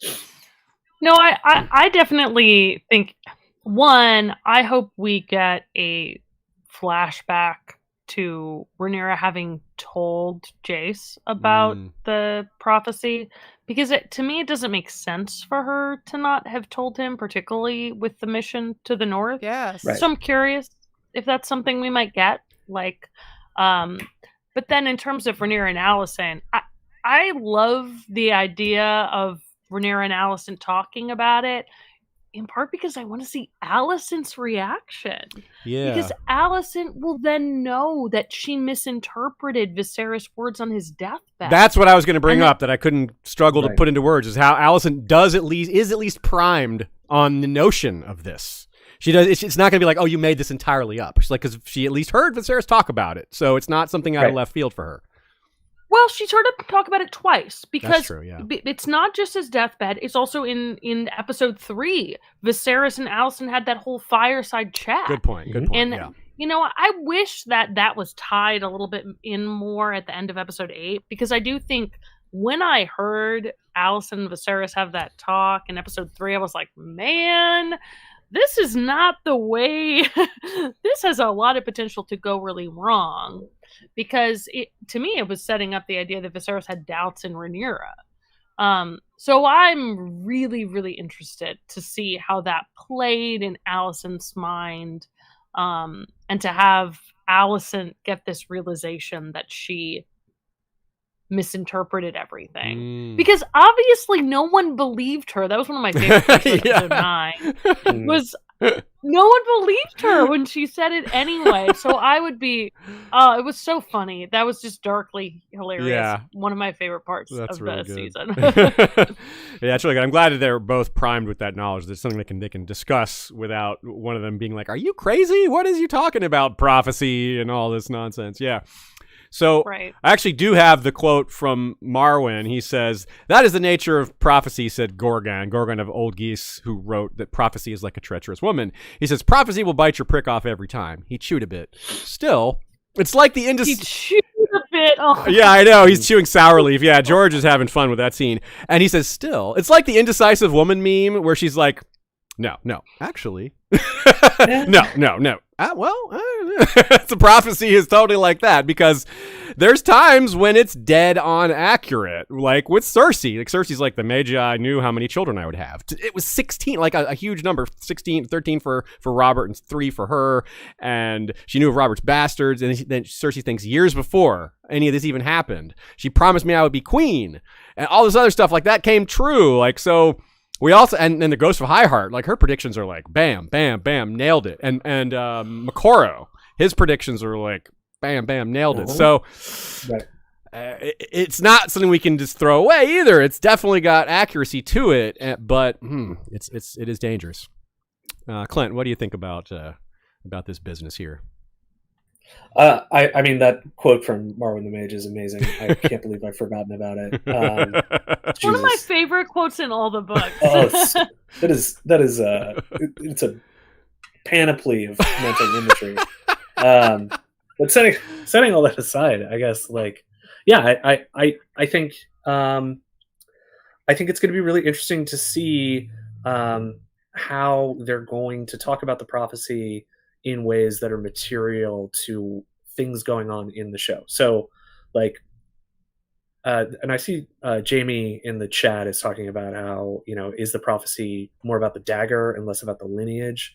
And I think that's kind of, that plays into the malleable nature of prophecy that we've been talking about now.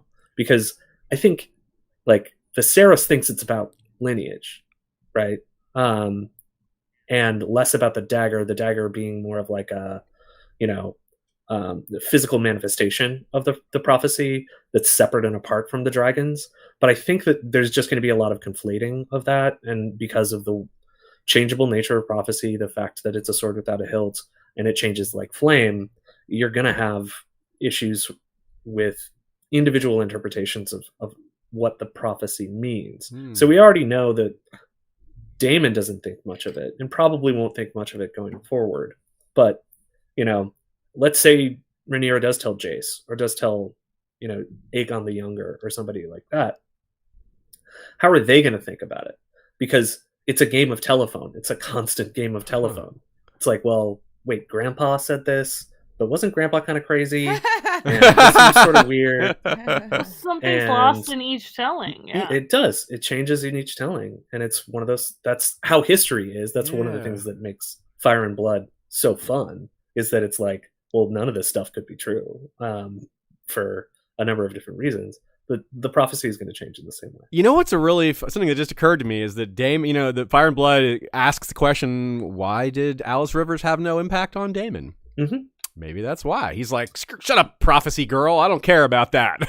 Get out of my face with those prophecies. I hate prophecies. Well, that doesn't tempt him. Maybe he just doesn't like tempt him at all. Maybe he doesn't like milk. That's unlikely.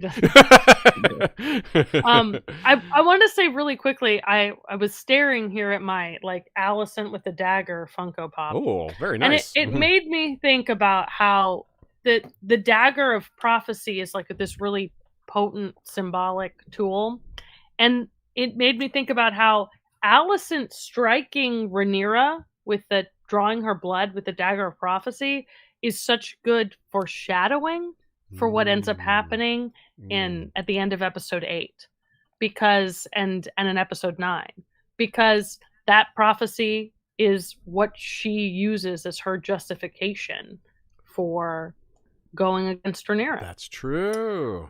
That's right. And so her drawing Rhaenyra's blood with that, it has this overall symbolic kind of, feeling when we saw it for the first time in Driftmark. But then that is literally one of the weapons Allison wields against Rhaenyra's claim. True that.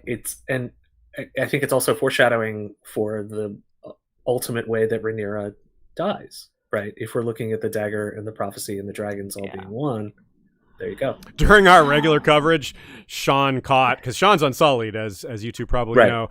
When the fortune teller in the Street of Silk episode was like, "Do you want to know the manner of your death?" And it cuts to the dragon head blowing flame, and Sean caught that. He's like, "I guess, is that saying she's going to die to dragon fire?" And we just were like, no comment.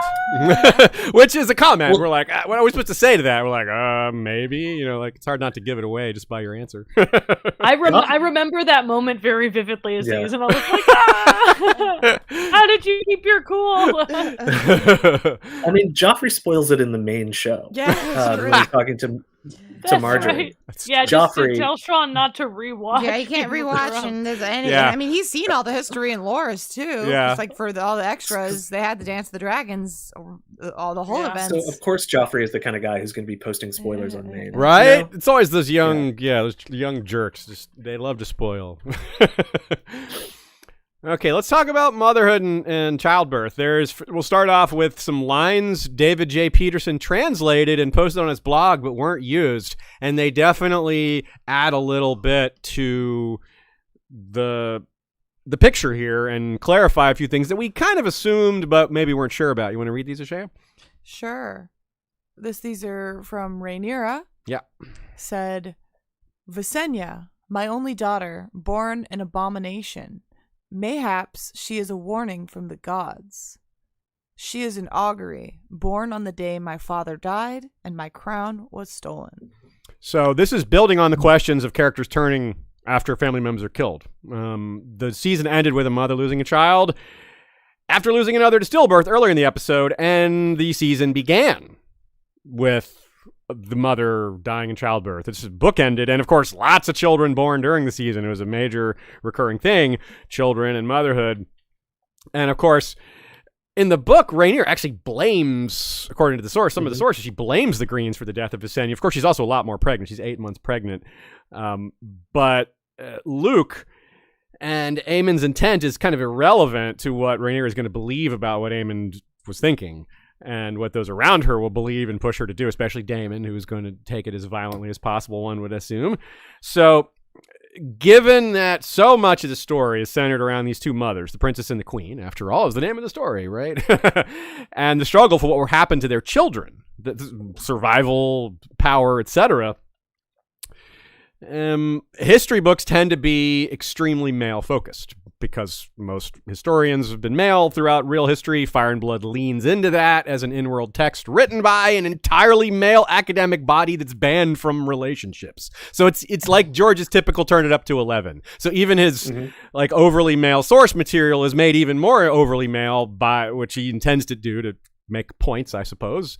And this would cause their opinions to be very naive on a lot of relationship issues and a lot of female issues. So they aren't going to be able to represent motherhood well in Fire and Blood. If they did, it would be almost inaccurate, given they shouldn't have a great idea of it. They're closeted. So, but in the books, in the show, it's the opposite. It's a hugely important thing. It's brought out to the forefront. It's front and center. It's a main plot driver. Mary, you're an actual mother. That gives you perspective that a lot of us don't have. So starting with you, the rest of us will kind of build on what you say here. Was it used effectively or authentically in this way as such a central thing and as such a change, like a mirror image from a reverse mirror image from the books? I will say I've had a lot of really great conversations about how the show depicts motherhood, and that's a credit to the fact that the show is trying really hard to make this a theme. So I think that grading on a curve, they did an excellent job. Because I don't think most shows, particularly fantasy shows, care about it. Part of the reason that often, yeah. No, that's right. And how often do you see a fantasy main character, a fantasy protagonist who's also a mother?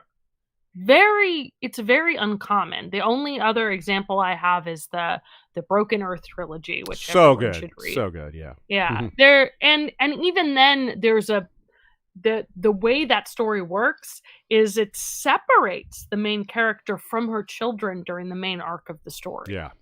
And so to have a fantasy story where you actually see a mother mothering and fantasy heroing, that's really uncommon. And it's really uncommon to see done well.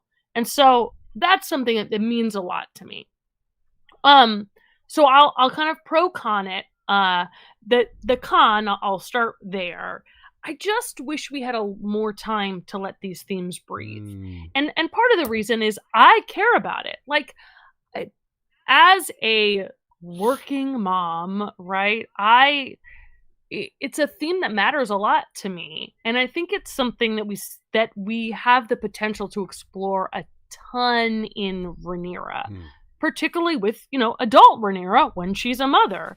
And her choice to go back to Dragonstone, I think, is particularly meaningful. Like, we've seen the father of her children murdered. And that I don't think we get to spend a lot of time with Rhaenyra sitting on that choice. And that's my, if I had one wish to remedy the series, I really wish that we got some more time both with Rhaenyra and Harwin, and then after Harwin died, seeing how that impacted Rhaenyra's character. Yeah. Because I do think we're kind of left to fill in the blanks there. And those are really important for developing both her character and her relationship to motherhood. And I think the question I have about her character is she meant to be a reluctant ruler? Because she's not in the books. In the books, she is very much portrayed as being entitled. I am heir to the Iron Throne.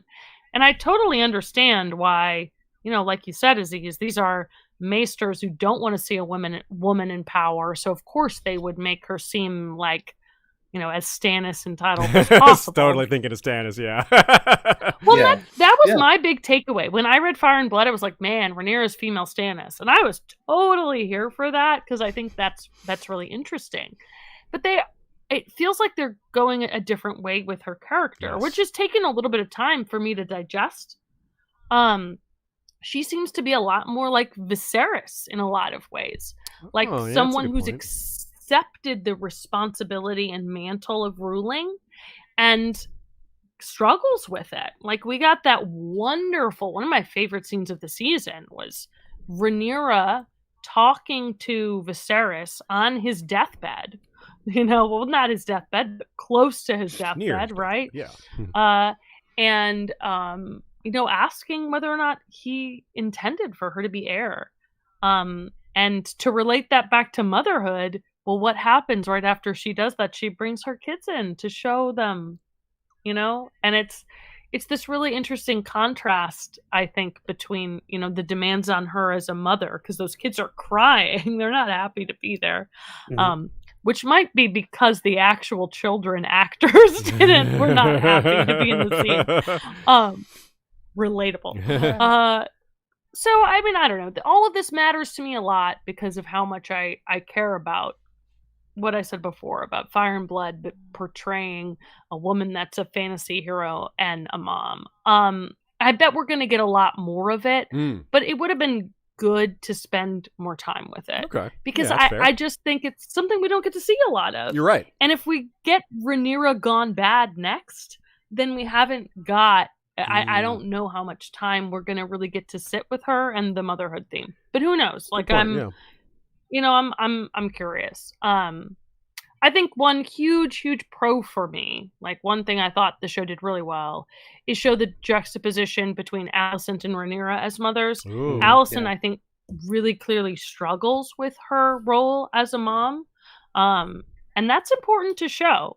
I think...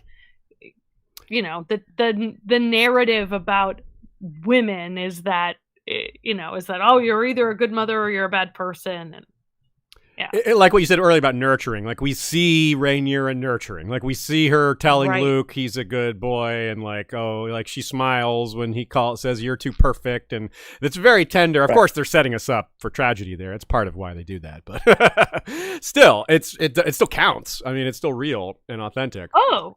It really is, I think. And so I thought, I like the idea of the mother not just being a single archetype, of them showing different ways that women approach motherhood. I thought that was well done. And again, a credit to the fact that they have multiple women in the writer's room and serving as directors on this show. Gotta help a lot. And I think you can absolutely tell from the way that a lot of these things are shot and written. I think too that the choice to make childbirth fraught and give multiple views on how that affects mother's agency, that's really important. So that we bookended the season with the death of Aemma Arryn, and then with Rhaenyra still birthing a child. And those are, I thought, really good examples of showing how motherhood can make you feel powerless and can literally make you obviously Aemma dies, right? And in that scene, her lack of agency is a huge part of that. One of the things I think that this show has done really well is sociological storytelling, showing how motherhood sidelines mothers. And childbirth is one great example of how the show has used that sociological element. We see the Maesters ask in episode 1, the Maesters ask Viserys to make the choice about whether Aemma lives or dies. And then we see, in contrast, Rhaenyra making these decisions in episode 10. But it's not enough. Even though Rhaenyra is making that decision, Daemon is still on the war council calling for war. He's doing things, while she's sidelined. Yeah, and I think that's something Emma Darcy talked about in their behind-the-scenes interviews. Some of the directors talked about in the behind-the-scenes interviews, that it's a deliberate choice to show Rhaenyra as powerless in this this moment where the most important political part of her life is happening, she's literally sidelined by childbirth. And so to me, that was a really beautiful moment of sociological storytelling, of showing how not just society sidelines mothers, but how it's this really impossible conflict between trying to be a powerful woman and be a mother. And I loved it. I thought that was really well done. And when I say I loved it, I mean it hurt me in a million different ways. Yeah.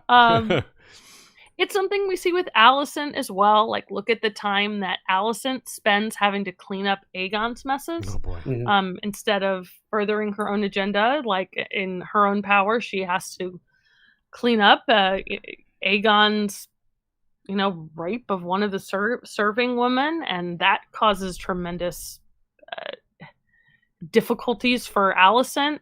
She also deals with Otto and Larys, who don't respect her. No, they don't. They do not.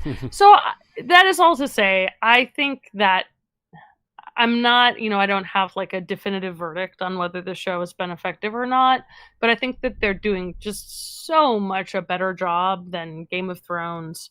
And I think that they're being really deliberate about how they're trying to make this not just a story about individuals, but about how patriarchy affects mothers. Mm-hmm. And I think that's part of why I think the story is being told authentically. That's really well said. Thank you for all that. One thing to add before I turn it over to you, Clint. Yeah, I think the idea of being sidelined, I think that's a really great thing to highlight among many things you said really well there. And that's an excuse in the real world a lot that people use to hold women out of power, saying, oh, well, this is inevitable. They're going to be sidelined, so don't give them power in the first place. Right. And it's an Ouroboros, though. It's a self-fulfilling prophecy. It's because we've defined gender roles in a way where the woman has to do the thing, the parenting thing, instead of the man. Yeah. So, Clint, what do you have to add to this? Well, I don't want to say a whole lot because I'm not a mother, but I did have a mother. I still do.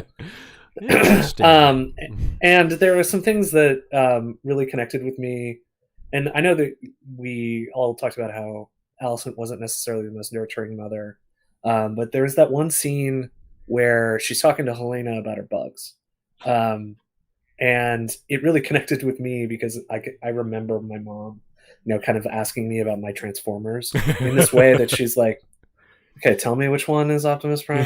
She didn't care. But, she's trying. But she was like, trying to be engaged with her weird bug girl daughter. And I thought that was real. And not heartbreaking, but one of the things that was endearing to me about the show. Similarly, and Mary talked about the horrors of, how childbirth is fraught and it can be horrific in this particular setting.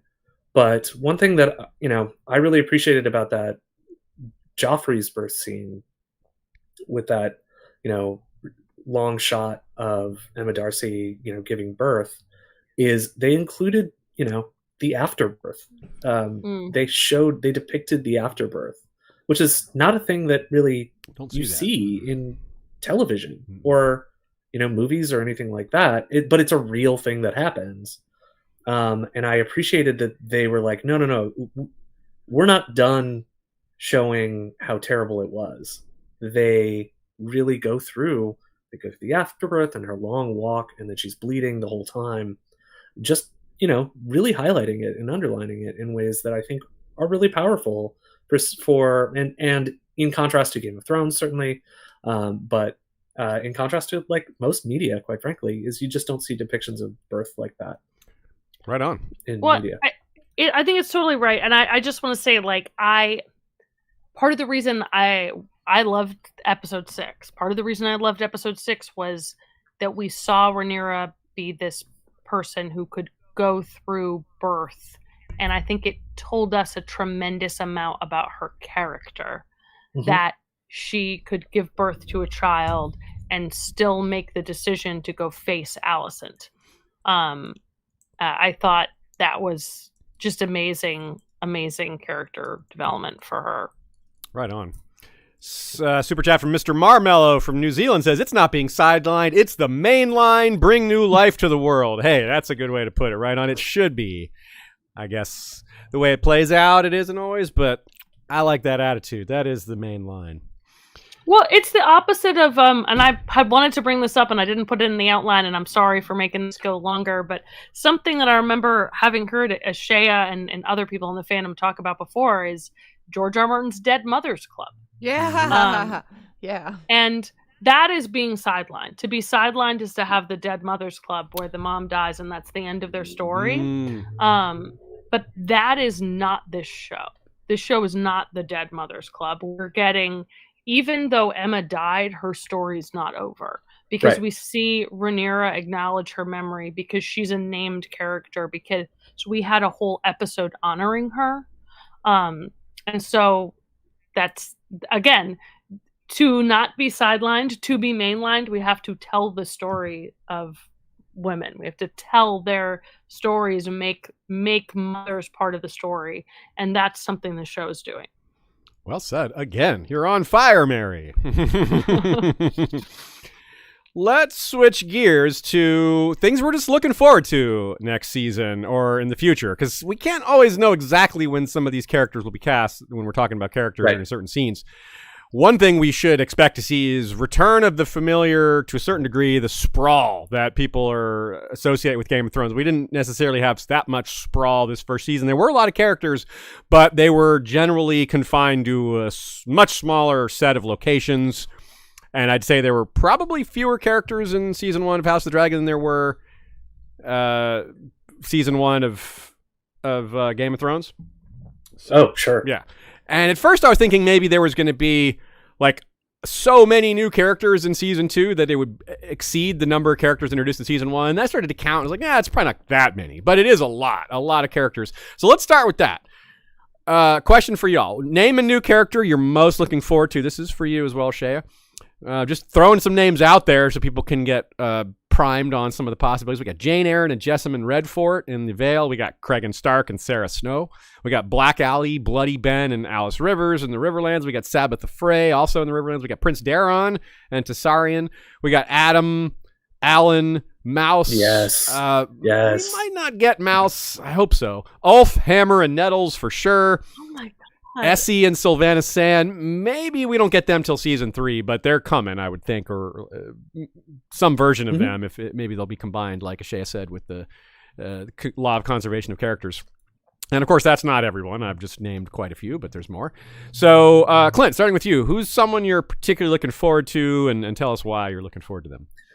Adam and Alan. Yeah, the two of them. I think that the show has the opportunity to like really do something great with them. And so I cannot wait to see how they're going to bring those two in. I'm really excited to see their characters. They're my favorite characters in the dance, I think. Two of my favorite characters in the dance.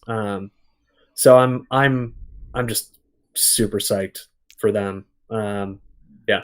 I had a friend who's not in the fandom, but enjoys the show, has read the books, and they were not big on House of the Dragon. They're one of those people that's kind of didn't do that much for them. And they're one of the people that need someone to root for. And I was like, well, maybe keep watching, because there are some people in season 2 that are going to be worth rooting for probably. And Adam Velaryon, definitely one of the ones I was thinking of. It's interesting. That's one very interesting criticism of the show, just as a diversion, because I didn't feel like. I do feel like there were people to root for. I do too. This is a guy who likes Conan and Flashman, who are total anti-heroes, and I'm like, are you sure that's really your criticism? Like, maybe you just don't like it for other reasons, and that's just the way the criticism came out, because it doesn't seem consistent with some of the other things he enjoys. But whatever, he's obviously, for whatever reason, you're allowed to dislike it. You don't have to properly communicate your dislike for it to be invalid. Totally. Well, and what about you, Mary? Who are you looking forward to? I was gonna say I already mentioned Essie and Sylvanas Sand before. Yeah. I want to give a shout out to Jane Eyre. the speech that Jane Eyre gives about wanting Yes. dragons in Fire and Blood is one of my favorite parts of the book. So I'm really excited to see her. I'm excited to see the Veil.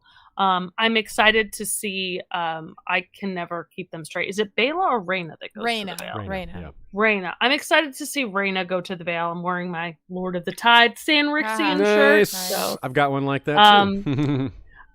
So I think Jane Eyre is someone I'm excited to see. I'm excited to go back to the Vale. I'm excited for there to be some maybe ramifications for Daemon having murdered his former wife. Yeah, I wonder if that comes up. Yeah, it seems like this would be the time if it's going to come up at all.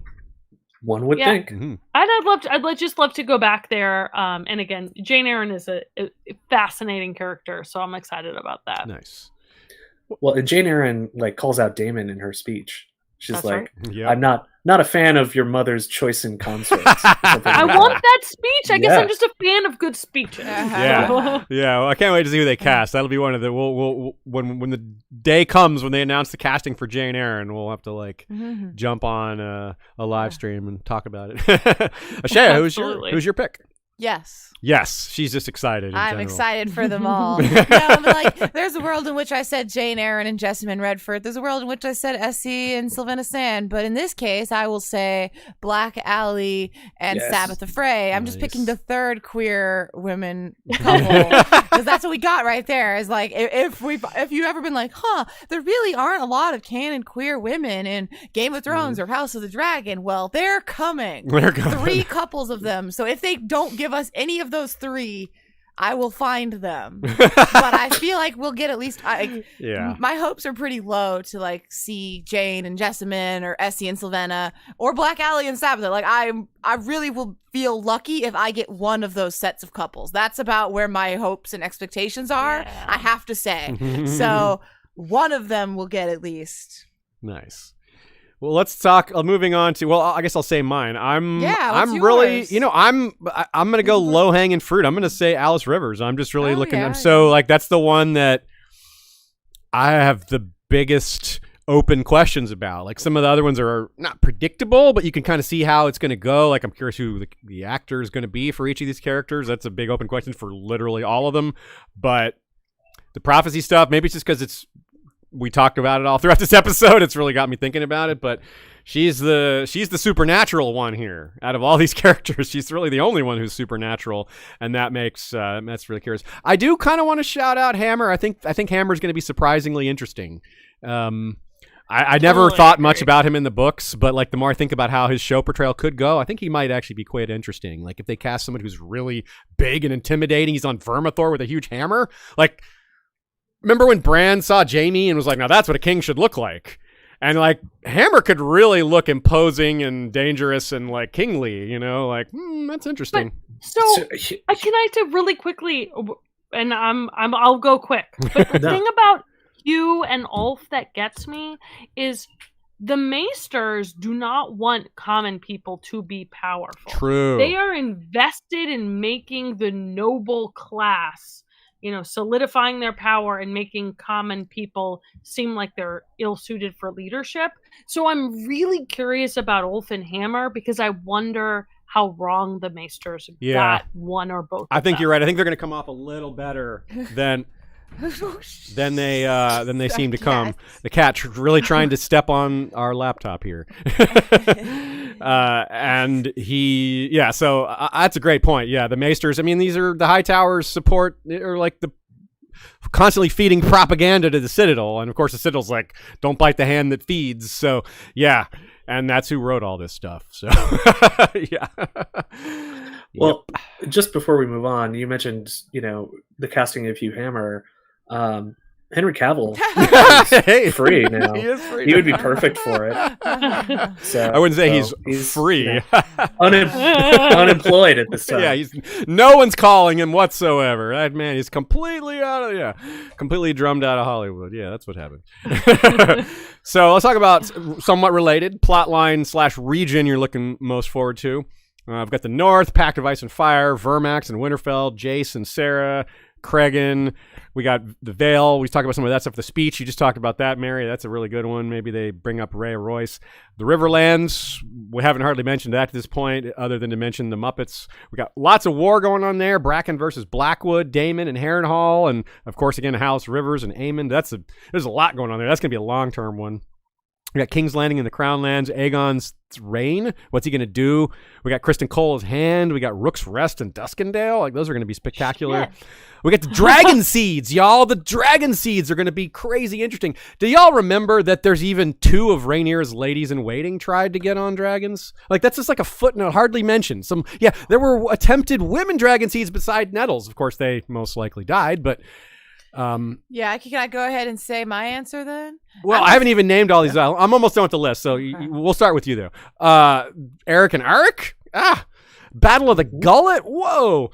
The West and the Reach, the Battle of the Honey Wine, the Red Fork, the Fish Feed. Like, most of this could be in season 2. I mean, damn. Okay, so out of all that. I really want to see the Dragon Seed montage because I really have this like clear visual image of like a montage going on of like I just really want them to play it for comedy for part of it. Like I think it could be really very, very funny and then turn like on a nose turn to be like, oh, this is dark or this is really moving, and like when Nettles I don't know. I feel like it could be a really, really good sequence, I guess. It needs to have that song, "You're the Best Around, no one's ever gonna keep you down." Like an 80s ski movie montage. Yes, the ski movies. That's exactly what we need. Yes. Okay, so what's your pick, Clint? Your favorite? I know it's a tough choice out of so many amazing options here, but so part of me wants to say Battle of the Burning Mill because I think that's really going to be fun. And Shay talked about Black Alley being introduced, and that's where she's introduced in the show. She's like picking off Brackens, from 50 yards away. So I'm excited. I hope that they do that. But yeah, I mean, I think and I don't want to talk too much about it, but I'm so excited to get back up to Winterfell, and meet Cregan the Stallion, and we'll get back to Winterfell, and that does hear that Stark theme as Jace flies up there. I'm gonna lose it. Odds that it's in a trailer, like 100%, right? The dragon flying in Winterfell, 1,000%. Mary, what's your call here? I can't believe that Clint did not say Rook's Rest. Rook's Rest, I'm really excited for it. I mean, I think they've done an amazing job developing Rhaenys as a character. So I'm really excited to see that. I want more dragon battles. I'm basic when it comes to that stuff. And I think it's going to be just an amazing combination of like visually stunning and emotionally powerful. I'm curious where it's going to hit in the season. So yeah, like Rook's Rest is the thing that I'm probably the most excited for. Nice. Clint, what's funny is I was a guest on Game of Owns, and I said Battle of the Burning Mill for my pick. Yeah, I thought it was a slightly obscure, and there's a chance they don't do it, but I figured, it's going to be so cool looking to actually have like a burning windmill and all. It's like, they got to do that. They got to do that, right? One I'm more sure that they're going to do is the Battle of the Gullet. I'll pick, that's kind of low-hanging fruit. It's probably going to be the most spectacular of the stuff next season. So I'll go ahead and pick that. There'll be up to 5 dragons in the battle. There'll be lots of ships, and both those things are expensive. The budget they'll put a lot of the budget into that one. Probably be the biggest budgeted episode to date of this show. Maybe not if we include Game of Thrones, but it might beat even some of those ones. We'll see. What about existing characters, like their season 2 arc? That's a smaller group to choose from. We've gotten a little more, maybe a little more idea what's going on with them. What's Aemond. That? Damon for you? No, Aemond for you. Okay, Shay says Aemond. I'm not saying Damon. You know me. I'm Team Aemond, not Damon. Yeah. I just didn't hear you right, but okay, but you should have known. It is not surprising to hear you say Aemond. You're right. That is what I should have known. Totally no, right. I'm just gonna say Damon, but also I mean Aemond. But I also I know you have to say it that time. But I also. I'm cautiously hopeful for Bela and Rhaena. I'm a little bit concerned that they will continue to get short shrift, and I'll just be disappointed again. I have to say, I am a little concerned that, like, especially Rhaena. Especially Bela, Rhaena. I'm a little less worried about, but Rhaena, yeah. I mean, but I feel like if they should really come into their own and be a real focus on them as regulars, and like I feel like Bela will really carry things. So I don't know, but we'll see. Hope so. Mary, what about you? I think Allison. Nice. Okay, cool. As much as I love Rhaenyra and the Blacks, like, I have loved just all the political power dynamics between the Greens. And I think Olivia has been amazing. So I'm just really excited to see what happens with her. And one thing I realized after the season was over and I went to like go re-listen to the chunk of Fire and Blood that's between the end of this season and Rhaenyra taking the throne, is there's not a lot of Rhaenyra and Allison in it. It's a lot of their children, it's a lot of like the men around them making decisions. So I'm really interested to see what Allison's role in all of this is going to be. How right or wrong Fire and Blood got it. And I just think Olivia Cook's portrayal is it's just been so much fun to watch. So yeah, that's part of it, right? Just looking forward to that particular actress or actor in whichever case. Clint, who's your pick? Well, I already talked about Daemon and Mysaria, so I will just say, and the other side of Mary's coin, I will take Rhaenyra. Because you're right, for the same reasons, but those are the two central characters, and one thing that I'm very sure that they're not going to do in season 2 of House of the Dragon is to not focus on Alicent and Rhaenyra. And so Rhaenyra will be a more active player than she appears in the books, and obviously there are masterly reasons why she's portrayed that way. And so I'm interested to see, like, what are the moves that she makes in particular? And I cannot wait. My hunch is that, the last shot of season 2 is her sitting down on the throne. We get the same sort of look that she had at the end of this season, maybe a tear down, down her eye, and then like the camera pans down and her hand is cut, like her father's was. Ooh, I like it. That's my hunch. I like it. So. That's really good. One of the really good points, Clint, that you brought up about Rhaenyra is she going to ride a dragon more than she did in Fire and Blood? And so that's one of the Rhaenyra points I'm really excited to see. Is are we going to see her, doing that stuff? Like, she's the first thing we see riding a dragon. I mean... And by the way, speaking of that, but back to your point you made like an hour ago, maybe, Mary, about maybe they'll do Jace and the prophecy in a flashback. A way that may have been set up was with the Great Council scene, because that is Emma Darcy narrating, talking to her children. I totally agree. I tweeted about that after the first episode. yeah. So there is a little bit of like that groundwork. It might be for some other reason, but it is there. It could be used for that.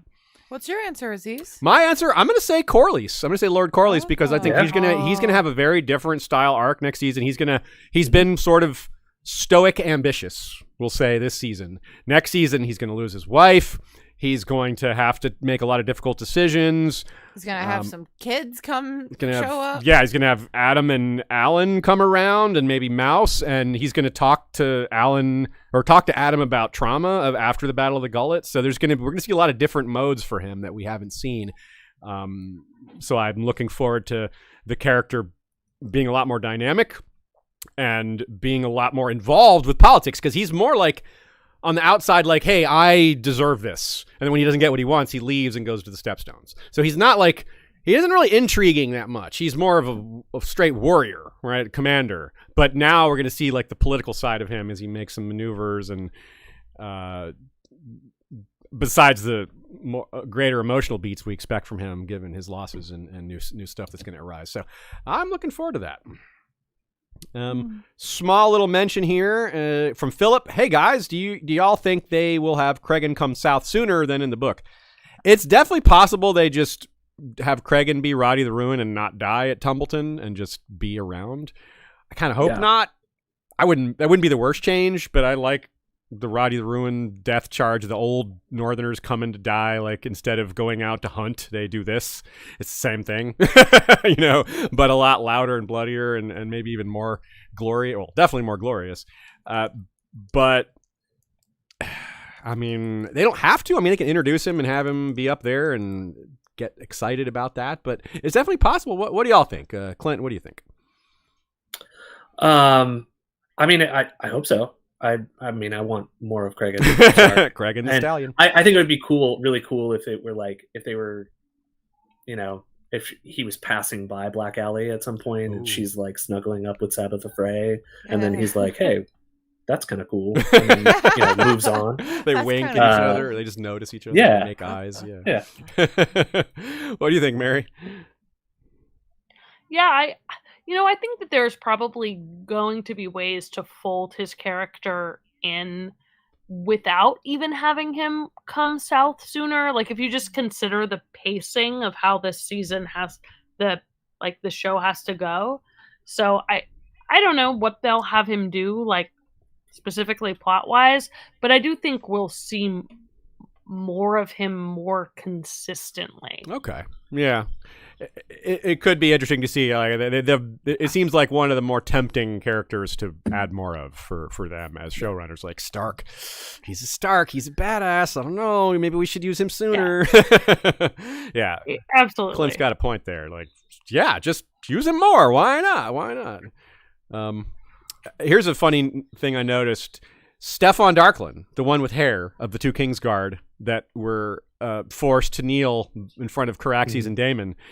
Well, Stefan wasn't that intimidated, apparently, if they follow the book. He's the one that tries to mount one of the ones that tries to mount Sea Smoke, clearly before Adam Velaryon succeeds. Yes, when we watched the episode, Daemon puts it in front of Caraxes, and I exclaimed to Aziz because I really thought that Daemon was just going for it right there, and that was what his. I mean, it really makes more sense to me than what he did, which seemed really stupid, to be honest. But I thought he was going to be like, "You want to see what loyalty is? I'm going to try to get these guys to tame a dragon." And no, that was not it. But that would have been cool. That would have been awesome. But no, he was like, "Let me just scare you." Weirdly, I don't know. I didn't like that scene. I was solidly anti-Daemon doing that. I thought it was weird. Yeah, that was far too authoritative. That was not leading from love. That was the old love and fear. The fear and love from love. It just wasn't effective to me. Really, it didn't seem. But yeah, so I thought maybe he was trying to again because we'd seen him we see him with the thing with Vermithor. So I really just associated Daemon with trying to get people to tame dragons. So.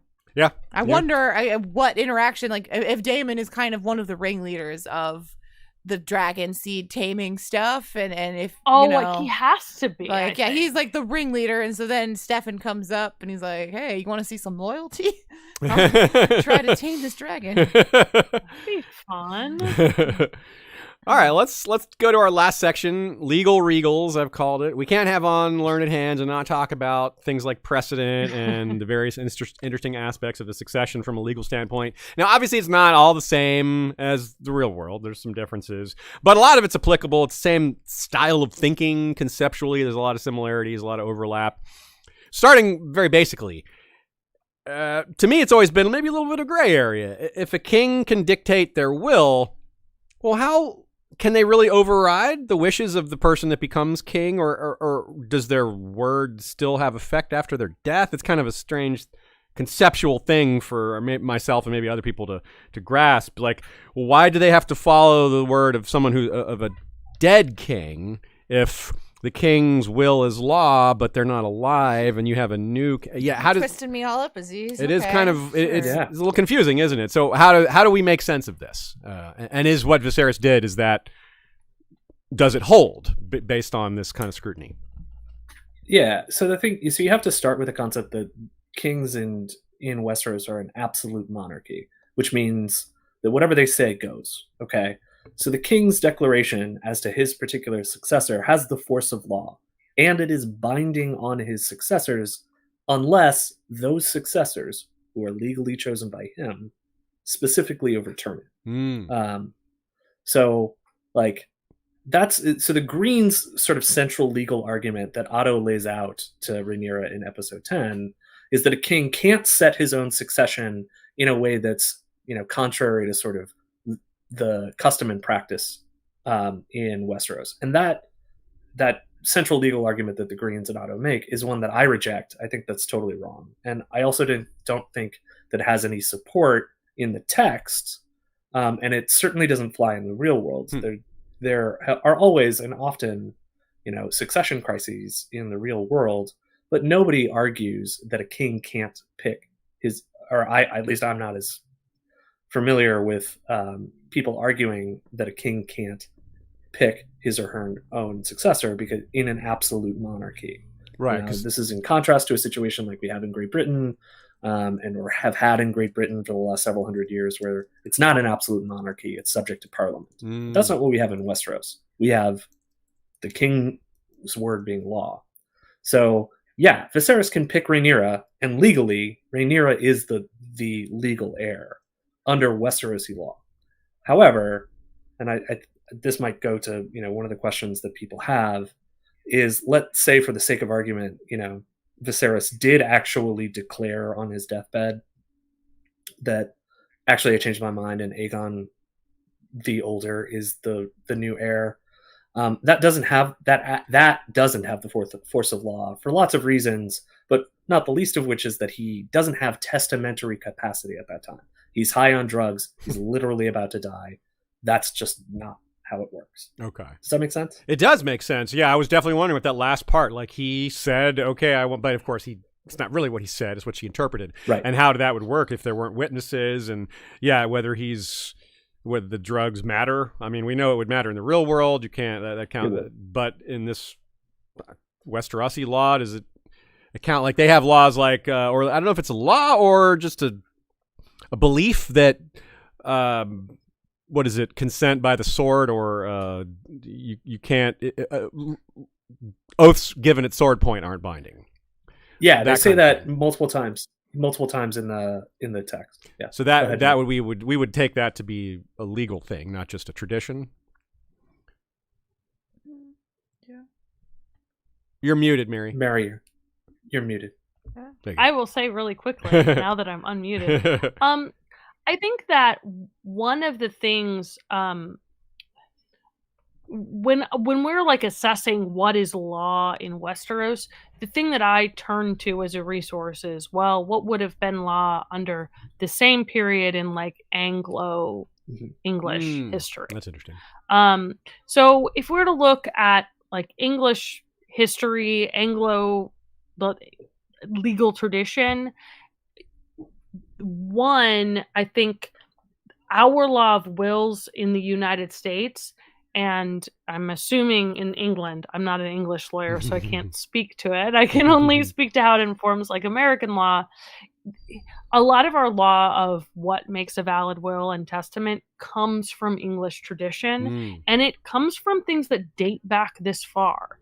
And so one of the things is that wills have to have witnesses. And they have to have a certain amount of witnesses.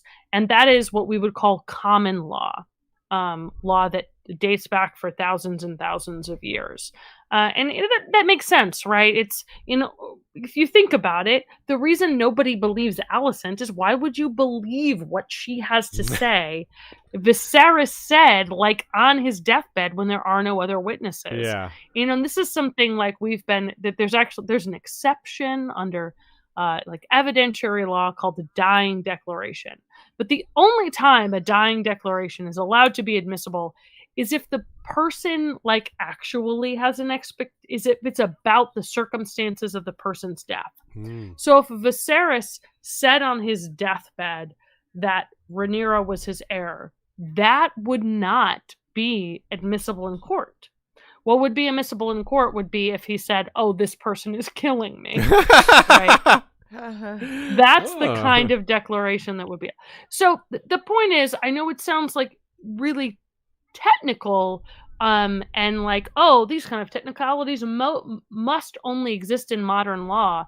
That's not true. Like almost all of the technicalities that we have in like modern wills and trust law, they're all based on Anglo-American legal history that dates from like the 13 or 1400s. Okay, right on.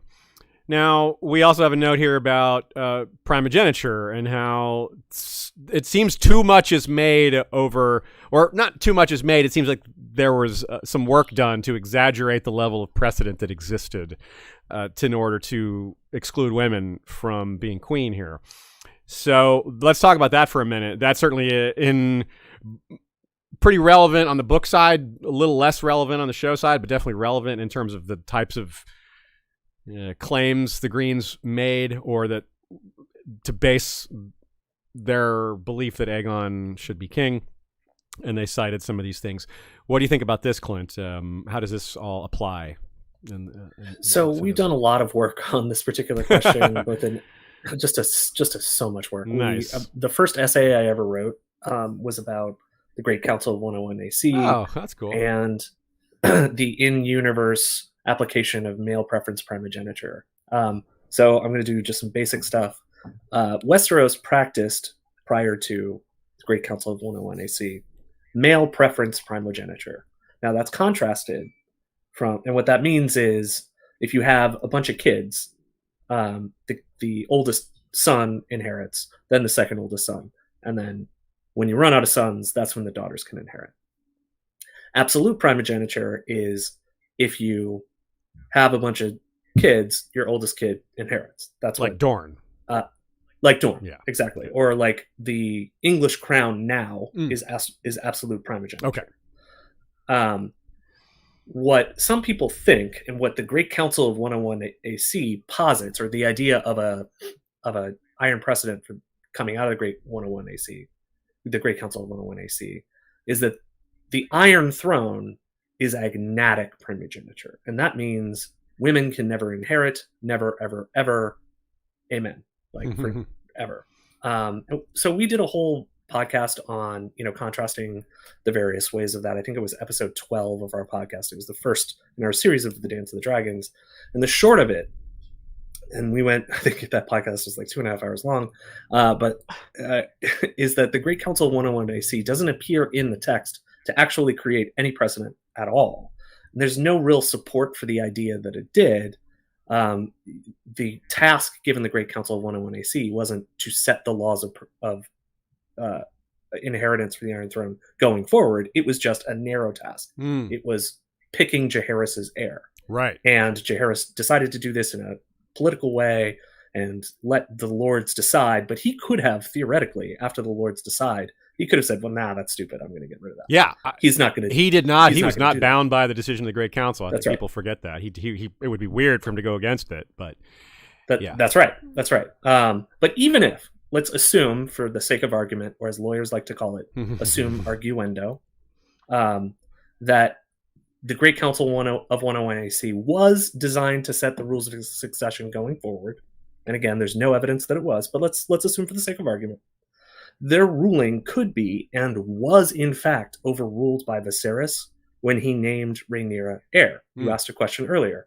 Can a king set the rules for all kings going forward? And the answer is yes, unless that ruling is overruled. And Viserys did overrule, to the extent that the Great Council of 101 AC set an iron precedent. Viserys overruled it. He said it doesn't exist. Like a new king could come up and be like, women can never inherit again, but then the next king could just be like, yes, they can. That's right. That's absolutely right. Yeah. And it's one of the reasons why... Not a good legal system.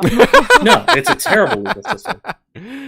But the show actually provides further support for the notion that the iron precedent doesn't exist. Oh, interesting. It didn't exist in the books. And I was so excited when I looked at that. So the text says that the iron precedent, that the actual iron precedent is that no woman or a man from the woman's line may inherit the Iron Throne. Okay. And that last part is important. It's not just a woman can't inherit the Iron Throne. It's a man from the woman's line. That's what the text says over and over and over again. Because what do we all know happens at the end of the Dance of the Dragon? Well, Aegon the Younger takes the crown and is universally acknowledged as a rightful monarch. Yes. He's the one in the text as the monarch. So, someone supporting the Iron Precedent might argue that, well, Aegon the Younger's claim was not derived from the female line, but was derived from Daemon, his father. Yeah. All right, well. And so the Iron Precedent could still work when Aegon the Younger takes the throne. However, the show, in a way that the book doesn't do, specifically forecloses that argument. Because unlike in the books, where what Viserys does is simply place Rhaenyra ahead of Daemon, and there's a ton of times in the books where Daemon is salty about Rhaenyra and Allison having kids because it pushes him down the line of succession. Farther down, So, yes. That's right. So in the books, Daemon is not specifically disinherited, but in episode 2 of the show, they go out of their way to mention it 2 or 3 times. Great The point. Daemon has been specifically disinherited. Which applies to his children as well. That's correct. Ah, very good. However, so The Aegon the children Younger's still have claim- another route to inheritance. Yeah. The mother, right, yeah. Aegon the Younger's claim can't derive from Daemon. It must derive from Rhaenyra. Because So none of this Daemon's did- kids can have claims through him because of that disinheritance. That's right. So it disproves both aspects of the Iron Precedent. Rhaenyra sat the throne, so she did sit it, however you want to talk about it. But her kid is sitting on the Iron Throne when she dies. And that, in my mind, puts the final nail in the coffin of the Iron Precedent. Nice. That's very well explained. Yeah, it really does make sense. That this again doesn't rely over much on Earth arguments. This is just the following all the points and where they lead. Yeah, you drew it out very well there. The Daemon's disinheritance. I totally missed that. You're right. That's not in the book. He does get pushed farther and farther down each time there's a new child born. That gets mentioned multiple times.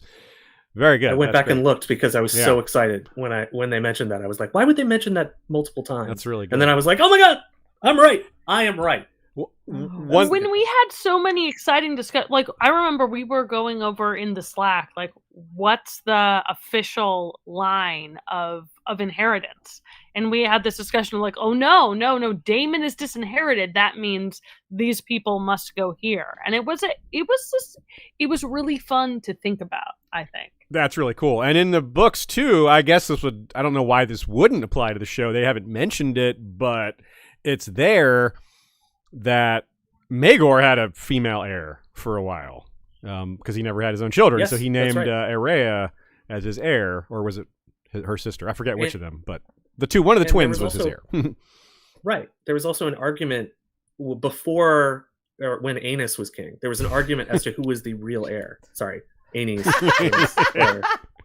Sorry. When an ass sat the throne. These laughs at your pronunciation is so immature. That's canonically how we pronounce it on our podcast. It is what it is. There was an argument as to who was the real heir. Was it? Oh, and I forget the woman's name, the daughter's name, or the cousin's name, something like that, or was it Maegor? Yeah. And Maegor, decided that for himself. Basically. Yeah, because and technically Rhaena was before Jaehaerys, but the rebellion, was the way the rebellion played out. Rhaegar didn't have Rhaena around; he had Jaehaerys in hand, so he named him. And so Maegor named, I think it was Rhaella. But the fact that they were still having those arguments means that there wasn't agnatic primogeniture in right. the first place, and means that it wasn't necessarily strict male preference primogeniture all the time. Yeah, although the weird part about that is there was literally no other male that he could name except for the ones that he had usurped. So for Maegor, it was really weird. He's like, well, if I do, I can't do that. So let me just have 3 women or 6 wives and try to have kids, but that didn't work either. So, Mary, you've got a bit here about legal realism and how that applies here. Let's talk about that for a minute. You mentioned Varys' riddle and all that. This is juicy. Yeah, so I think Clint is so excellent at being legally minded and setting out what the rules are. So I'm here to tell you that the rules are all made up and the points don't matter. So first, I want to start out by saying we have to take all of these. I think the legal rules are really important because I think there's something that George R. R. Martin designs deliberately, and they're meant to be part of the background to the story. But on the other hand, Fire and Blood is at bottom a book about how hereditary monarchy is bad. And how even though the king might say this is who his heir is and people should listen to him, that doesn't work all of the time. Someone asked in the chat that why does Aemond think he is the next in line to the Iron Throne? And I did want to bring up this point about how I think the rules of male preference primogeniture versus, primogeniture are like pretty clearly laid out in the books. And I think Clint's arguments are right for what the law is. But if we look at the factors that are considered by the Great Council of 101 AC, it's not just primogeniture. They also look at another principle called proximity, which is who's closest in blood to the king. They also look at whether or not someone is a dragon rider. They also look at the age of the claimant. Mm-hmm. And it ends up being Balon, yeah. Absolutely. So it ends up being this factorial test, this mushy test to determine whose claim is the best. And so on one hand, if we want to go by what's the clearest legal rule, Clint is 100% right. That's what I think the legal analysis is. But if you look at the factors that are considered by the council at 101 AC, I think that they're mushier, and I think that they're a lot more political. That makes sense. And so I think that, for one, they bring up how politics influence the question of who a ruler ought to name their heir. Because at the end of the day, I think the Great Council of 101 AC, that is a council about who Jaehaerys should name his heir, not who he's legally obligated to name his heir. Okay, so with that out of the way, I think there's a ton of conflict in A Song of Ice and Fire, in Fire and Blood, about what is legal versus what is politically prudent. That is what Varys Riddle is. Who do we pay attention to? The king who says this is the law? Do we pay attention to the man with the money? Do we pay attention to the priest who says, this is what's morally correct to do? And those questions are extremely important for who gets to wield power. And at bottom, the law is only one component of what power is. We know that because we know people who wield power in our modern governments don't always follow the law. Yeah, they're above the law. That term has existed forever, right? That's right. Exactly. And what does above the law mean if not an absolute feudal monarch? Yeah. Seriously. If there's anyone above the laws, it was them. Yeah, like the king is the laws, or the queen is the laws, but these feudal these lords that are the demigods of their society, they can do almost anything they want, and even when they do things they're not allowed to do, their penalties are surprisingly light. And particularly when they're Targaryens comparing themselves to dragons and gods, right? Yeah. So I think often what's illegal matters much less than what's politically pragmatic or what is just. I totally agree that Rhaenyra's claim is the legal one, but it's made very clear in House of the Dragon and in Fire and Blood that it's also a claim that she knows will set the realm on fire, that will lead the realm to war. And I'm not defending male preference primogeniture or a rule of law that excludes Rhaenyra from inheriting, but I think so often people ask, they ask Clint and I what the legal answer is, and we'd love to give it, but that's just not always the most important question or even a full answer. And I'll say, as a lawyer, a lot of times people will ask, well, will the jury find in my favor? Can I win this case? And a lot of times the answer is not only it depends, but the most important question might not be whether it's legal or not. The most important question might be, does it fit your goals? And I think that's something if there's one insight I can provide as a practicing litigation attorney, it's that, when lawyers talk to clients, a lot of what we talk about it's not just whether it's legal or not. It's how likely are you to win?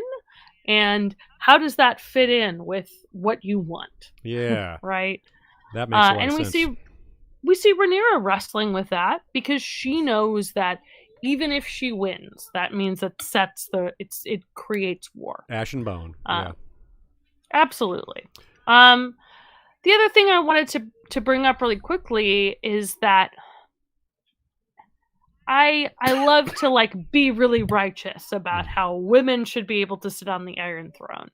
But I think it's important to recognize that like women's status as second-class citizens is not going to be ended by Rhaenyra's hypothetical reign.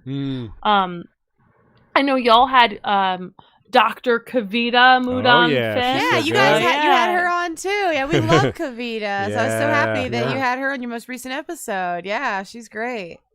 She's wonderful. And we had a wonderful discussion about the motherhood themes in the show, about the parentage dispute issues that are kind of going on, and how they play into the broader like historical and sociological themes in the show.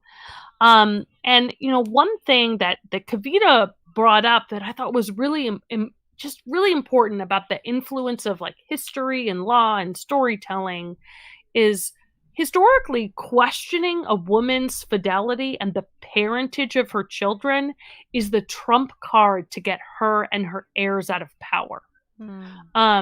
And so when we talk about whether or not Rhaenyra is a legitimate heir, I think it's important to include this question that's leveled against her in the show, which is, well, did she like commit adultery with Harwin? Is that treason?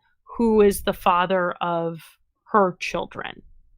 I think that my opinion on the law is that her kids are legally legitimate because Laenor acknowledged them and Viserys repeatedly affirmed them. King's word is law. That's right. But I think the biggest political vulnerability to Rhaenyra's claim are those kids, are the strong boys. Yeah. I think it's really clear in the show that it's a political vulnerability. And, one thing that we talked about with Kavita on like our most recent episode is that's historically a way that women and their heirs were challenged.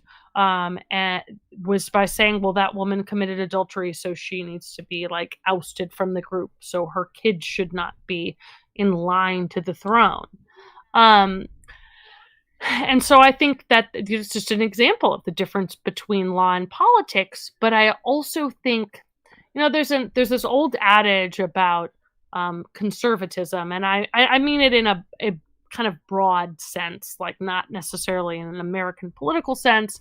And it says that, there is a in-group that law protects and does not bind. And in Westeros, that's noble men. The law protects noble men, but it doesn't tell them what they can and cannot do. And there's an out-group that the law binds but does not protect, and that's everyone else. And Rhaenyra, she may be noble, but she's a woman, so she's part of that out-group. Yeah, the system works for her, but not in these matters, not when it comes to claims and power. Yeah. That's right. And that's but one of her big vulnerabilities is that it's not just her status as a woman, it's her status as a woman who like has these dubiously legal heirs is going to be leveraged against her.